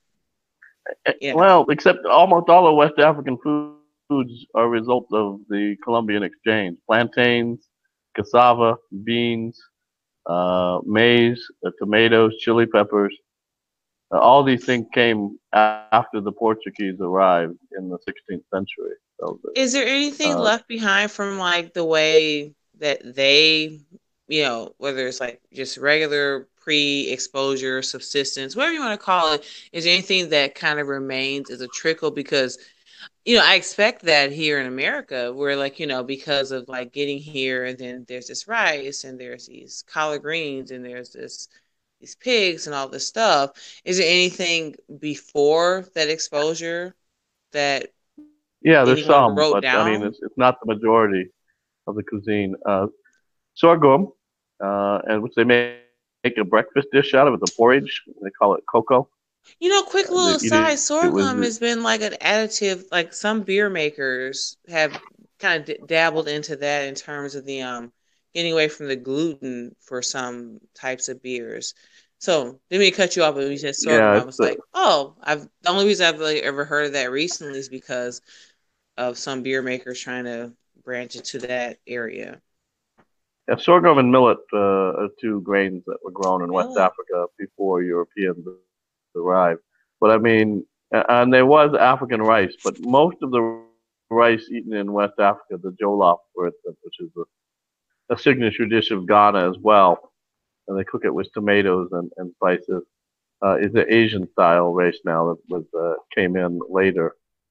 But yeah, the staples, the only one really that you see around, you see a lot is the yams. Yams were pre-European, and so they're in a lot of dishes. But a lot of staples, particularly plantains and beans and maize and cassava, came from what is now Brazil.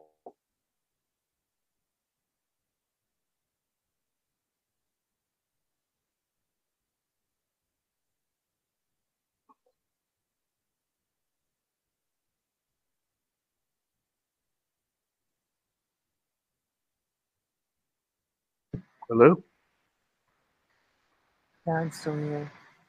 Yeah. I've been listening and I haven't said much since the beginning, the first half hour. So, wow, that's all very interesting. West African cuisine. I'm wondering to what extent West African cuisine is influenced by trade with the Arabs and the Berbers, actually. I didn't catch that last part. I'm wondering to what extent that the cuisine of West Africa is influenced by trade with the Arabs and the Berbers, particularly the latter, the Mazir. You do see Arab dishes, but I think most of those came when the Lebanese and Syrians started coming in the 19th century.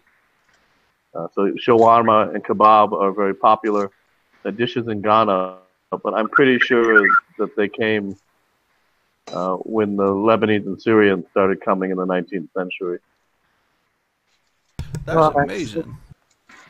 There would make some sense considering that the territory of the modern nation state of Ghana is not coterminous with the historical Ghana Empire by any means.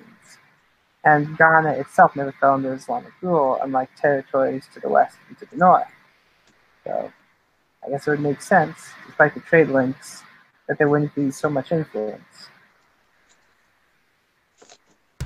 Where's the golden stool, Dr. Paul? It's in Kumasi. Wait, they still have it? They have the golden stool again? Of course they have it. Is it the golden stool? That's what they claim. Wow. Damn. I wonder if it's been like tested, like dated, like if they dated the stool. It is from a very long time ago when it fell from the sky. Of course it is. Maybe it is. Who am I to judge? But it's pretty cool. It's pretty cool that they have it, though. I'm glad that they got it back. That it wasn't captured, you know, because they did go to great lengths to avoid it being captured, didn't they? Yes, because it's you can replace the Asantahini. You can't replace the stool that creates the Asantahini. Pray see. That's why it was great import to dash with the golden stool. Norvin's having a stream right now. Imagine if we just raided Norvin's stream. No, I kid. No, this is the gentle hour with laid back talk about Ghana and composing and whatnot. We're not talking about whatever's on Norvin's mind right now. Whether Norvin wants to talk about The Jews, I tell you. Yeah, I probably Jews made me sick. something about the Jews, probably something about the Jews, or something about white people. I'm trying for the conversation not to go in that direction tonight. But sorry, go ahead, Anon. With all due respect, I'd rather not have Norvin on the stream. I don't want this stream to get too controversial. Yeah. You know. Yeah. So, Mr. Daniel, how are you doing now that you're back? What's on your mind tonight? I'm doing well. I'm just relaxing. You know. I'm just relaxing. And Dude, your voice sounds so different when you're just relaxing. You sound like a different man. I was trying to keep my voice down, trying to keep my volume low. No, I don't want to interrupt your vibe right now. You sound very tranquil, but yeah. Sorry if I kind of. Oh no, Anon. Oh, did I scare her off? You scared her off. That's all right. Well, anyway, what's on your mind tonight? Yeah, sorry if I kind of invaded your stream with my band of raiders, but I assumed you were AFK, so I brought a few people over. Yeah, I was busy. I've been listening in on the discussions, and they're interesting. I didn't want to interfere or intervene in them, or to just wanted to sit by and listen to the discussions that were going on my stream. But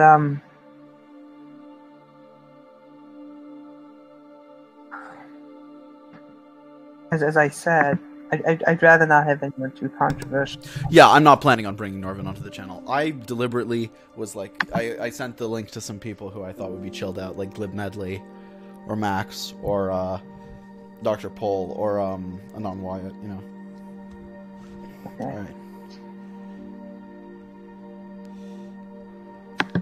All right. Yeah, but I don't know. What are your thoughts? Do you have any thoughts on any of the topics that we've been discussing, or are there any new places you'd like to steer the conversation? I'm going to run and grab myself some water.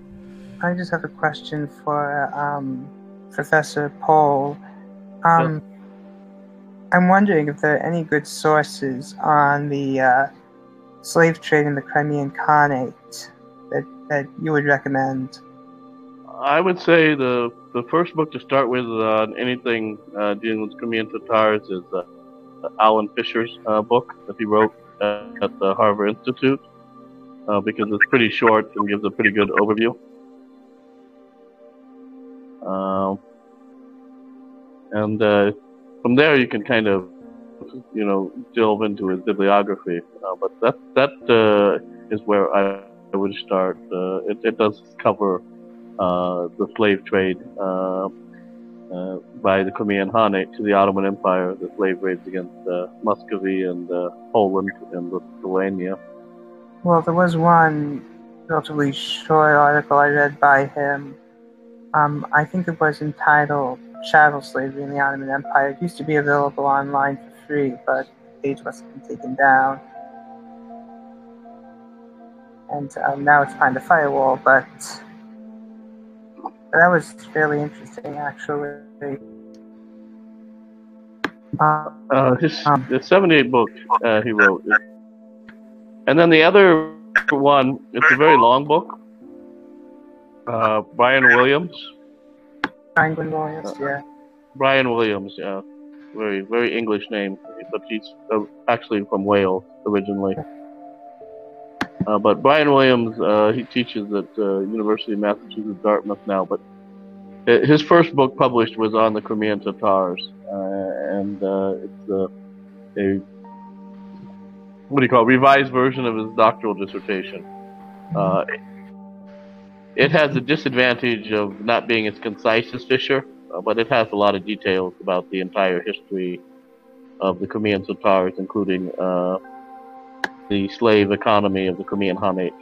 I do remember once reading that there was a slave revolt actually in the 1650s, but I can't find any sources on that, and I can't find the original academic journal article in which I read it, but it was apparently a Cossack-led revolt of slaves in the Crimea sometime in the 1650s, which would coincide with the period of the ruin in Polish history, I think, in history of Ukraine. That was, yeah. It's basically coterminous with the like revolts against the Polish Lithuanian Commonwealth. Yeah, so I would start with Fisher and Williams. Williams in particular, Okay. the book came out in 2002, I think. Has a pretty up-to-date bibliography. And if I have time for that.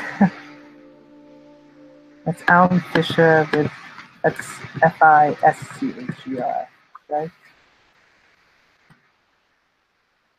Fisher is Fisher, yeah. I don't think there's a C in it.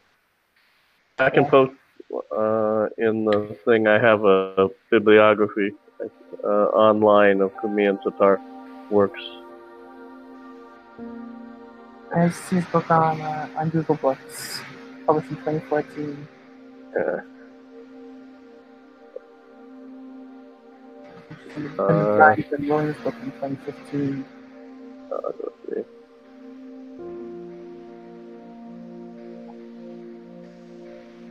Okay. Yeah. This is probably more modern than what you're looking for most of them, but there's some stuff here. Yeah, I'd be interested in the period prior to Catherine the Great's annexation, for the period of the conflict, as opposed to the period of Russian conquest that thereafter. Or presidents in that as well. I'll just put here in the chat the link. It's something I found on JSTOR. I'll put it in here. I'll put the link here. Alright. Let's see.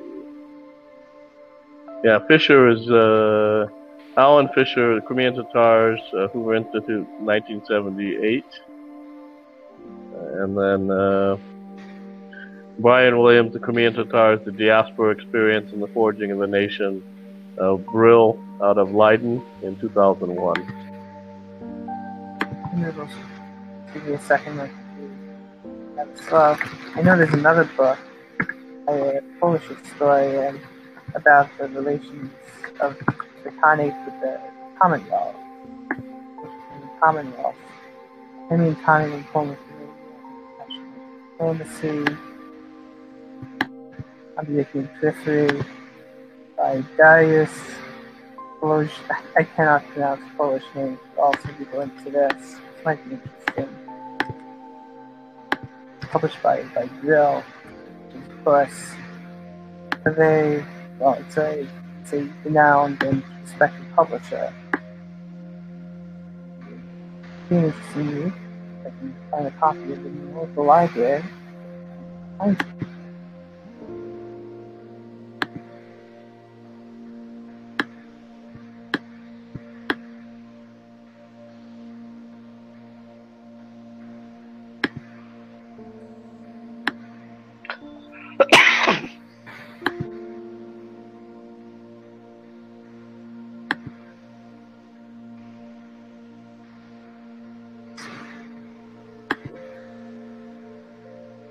Trying to stand for it, for a number of reasons.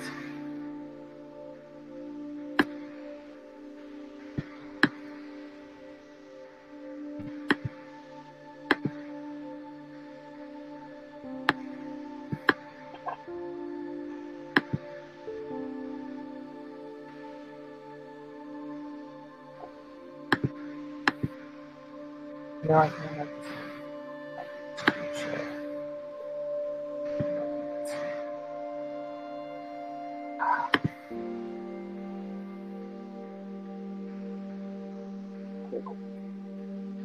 Now, those are my two suggestions.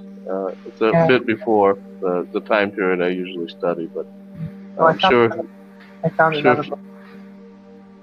you can ransack the bibliography in the Williams book in particular. just by doing a search on Google, I found another book, which is focused on the earlier period of history. And this book is very, very long, but there are excerpts of it on Google Books. So, I'm just going to go to the screenshot for a moment.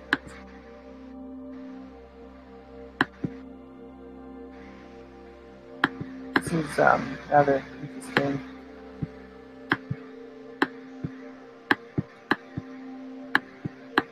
Book on relations between the culture between Commonwealth and colonies. And this will take a while to read.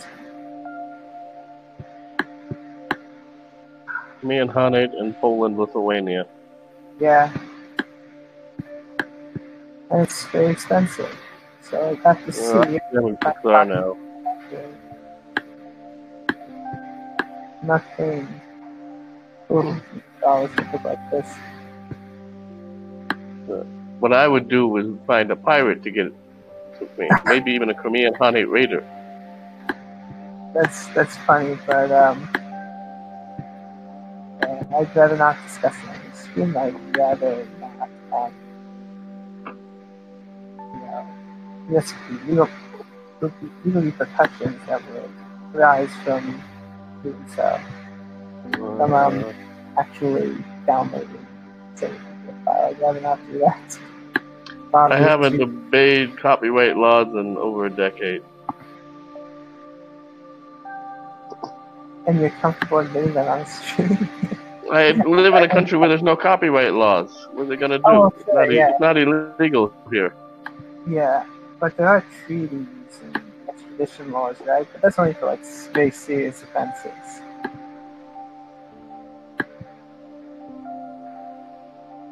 The fact is that in the second and third world countries, it's impossible to assign any type of reading without violating copyright laws. Of course.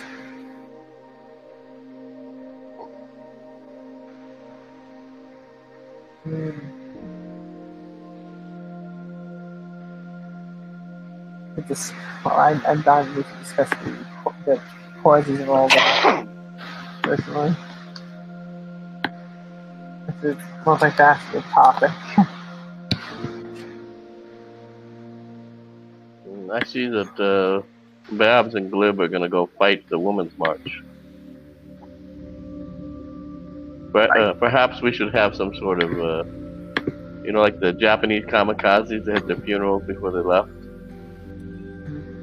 You said fight the Women's March?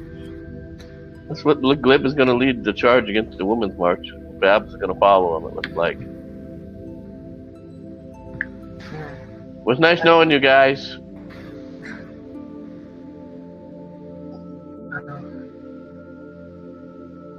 I can't remember who said it, but there's a famous quote that all great causes start as movements, then they become businesses, and then finally they become rackets. Frame Games used to quote that. I think that was from Butler Smedley. Butler, the guy who wrote War is a Racket. Yeah.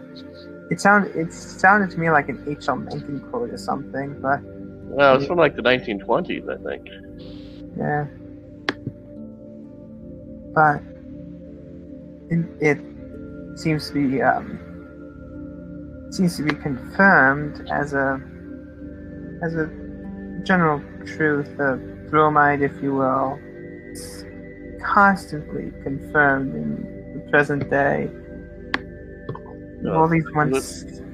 Glib is assuring us he's not going to fight, that he and Babs are going to be educated. They're going to become woke.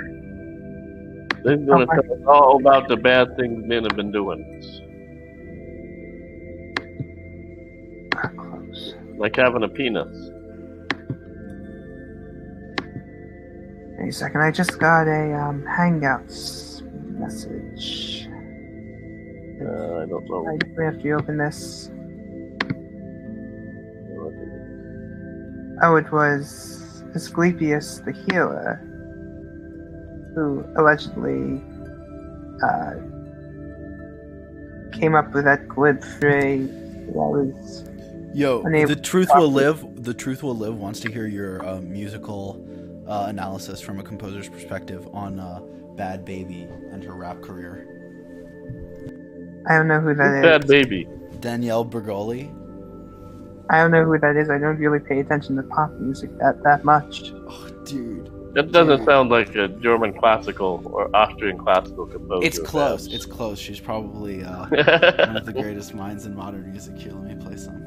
Hey, did you hear KMG and Luke talk about Haydn the other night? No, I didn't. I Yeah, they had like a 30-minute conversation on string quartets by Haydn.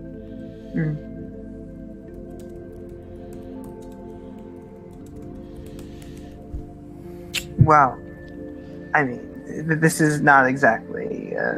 This is probably something that they started off with in the discussion that Haydn is more or less the projection of the string quartet in its formal classical form.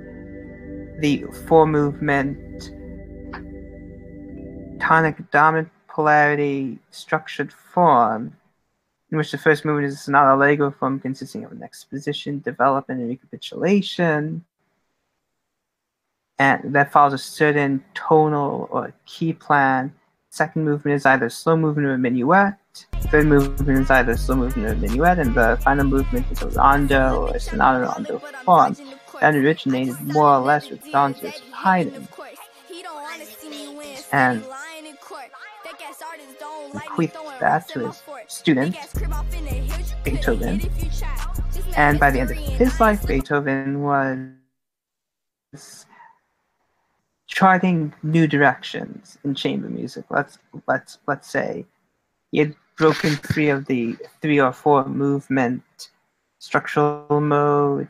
He was starting to toy around with sonata allegro form, trying to escape the narrow confines that had been established starting in the middle of the 18th century by Haydn and his contemporaries like Clementi and Boccherini and Mozart, who all, of course, contributed immensely to the development of the string quartet, sonata allegro form.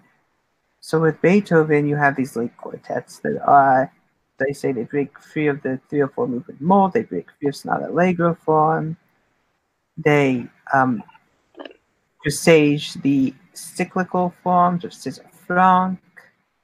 They make there's a much greater use of counterpoint that culminates with the grosse Fuge or the Great Fugue by Beethoven, which was initially intended to be the final movement of one of his final quartets, but was published separately because it was such a challenging piece. It was feared by publishers that it would alienate prospective performers and audiences. And the Great Fugue, as a string quartet, it remains controversial today because of its very unusual approach to the fugue. It's rather radical contrapuntal idiom, which doesn't disregard proper rules of voice leading, and in which the harmony is not necessarily aesthetically modern, but which nevertheless still has something immediately stark and avant-garde about it. That it certainly is disorienting upon first listen. In fact, I could screen share and I could share at least the opening of this work. And I could put my commentary on it. Let's see, maybe the window.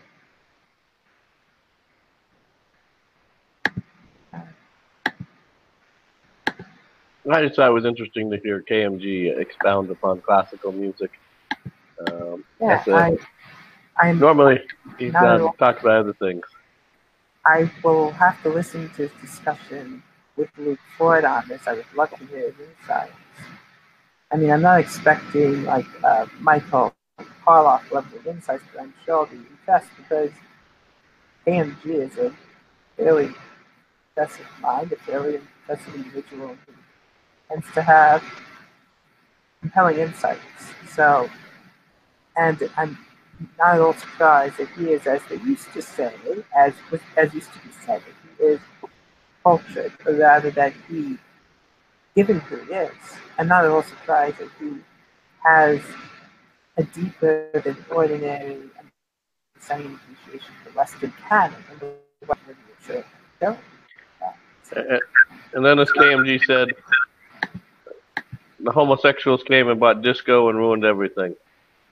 Well, I'm not going to express any. I shall remain totally neutral on that. Or perhaps I should disavow that completely. I do think it is worth noting that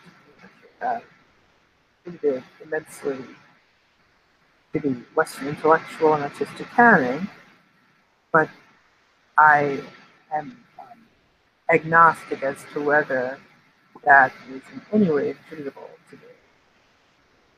We'll have to do more research on it. That's one subject which perhaps deserves attention, but it's not something I'm ready to expound or opine upon. Yeah.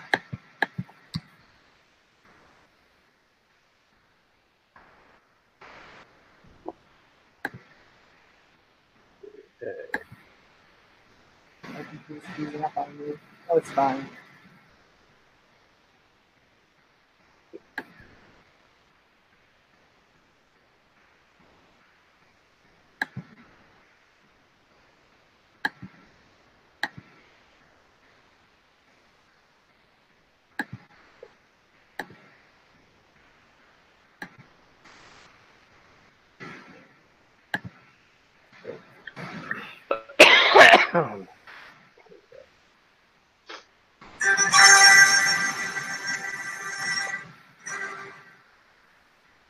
Is this Bad Baby?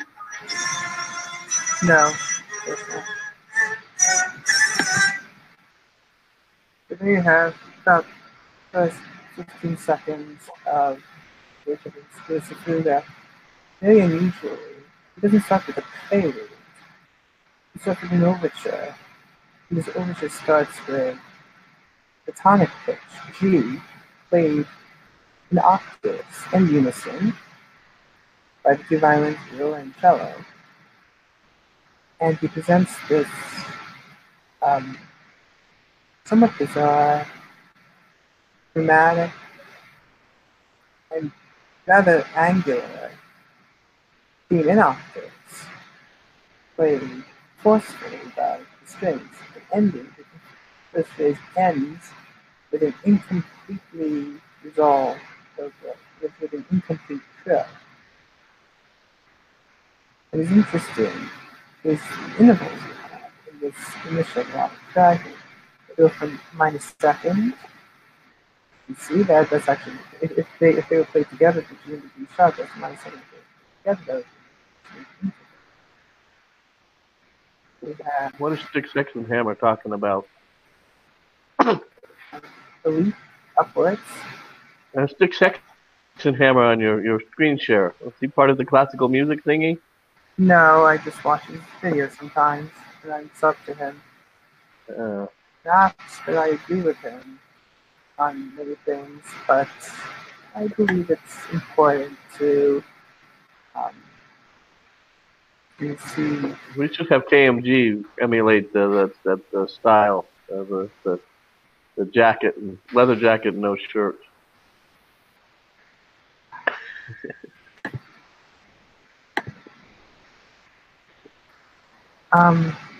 Instead of playing through, well, I might think of that. But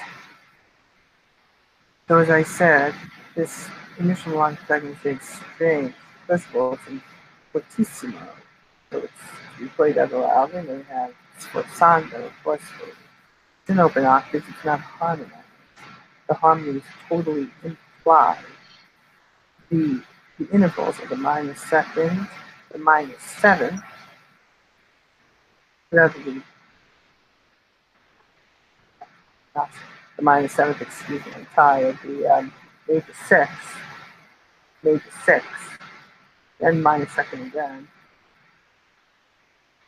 and then minor six downward, and then minor second again, major upward, then minor second upward again, and you get a trill. But the way the trill is notated, you have these smaller notes here, kind of grace notes that don't really simply they drop onto the key, but you see them as a drop. Then you have this long fermata, this long chorus, which is meant, of course, it's meant by its nature to build up suspense to go into the. All right, I'm gonna head to sleep before I pass out, and I'm sorry, I'm boring. it doesn't look good. No, it's very late here. It's like 7:30 in the morning. Oh wow. Yeah, so I'm Well, gonna get some sleep. sorry for you, sorry for listening to. All right, I'll catch you later.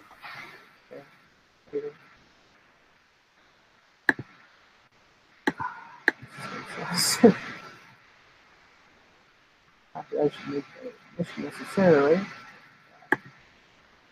I take screen share off. Here, I'll just take screen share off. I have private information that I just shared in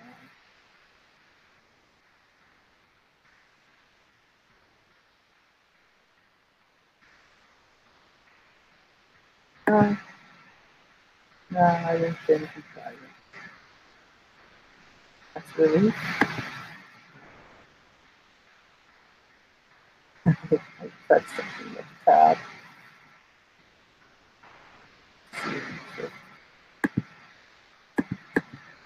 I can read how people hear themselves. Max. Max, if you'd like to speak up.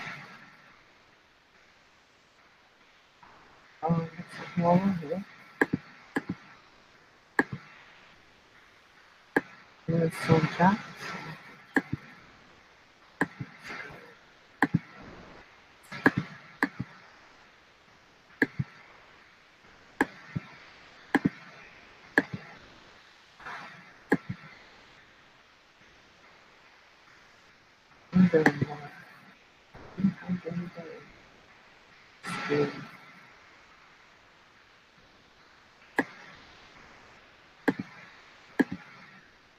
Have something to say at this time.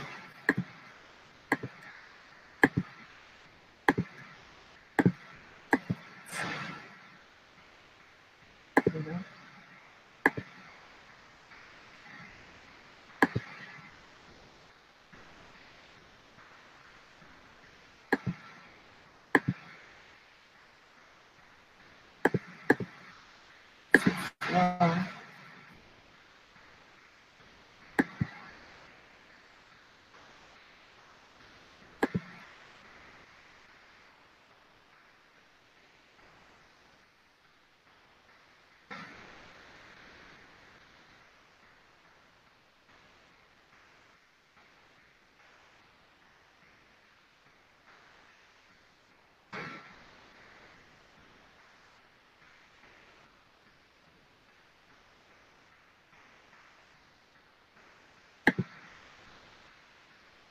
Probably on this channel, in this webcast channel.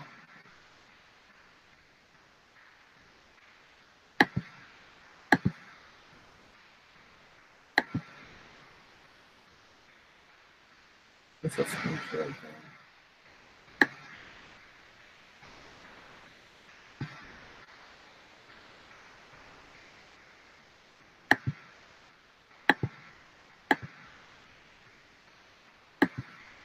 introduced a piece of work back in 2016 is a Quran theory, or a sort of elaboration or musical commentary on missionary Lutheran entry.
Well, it looks like we are ending the stream.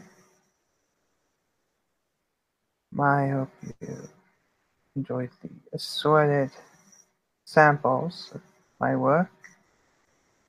Though certainly the synthesizer renderings of some of them do not do justice to my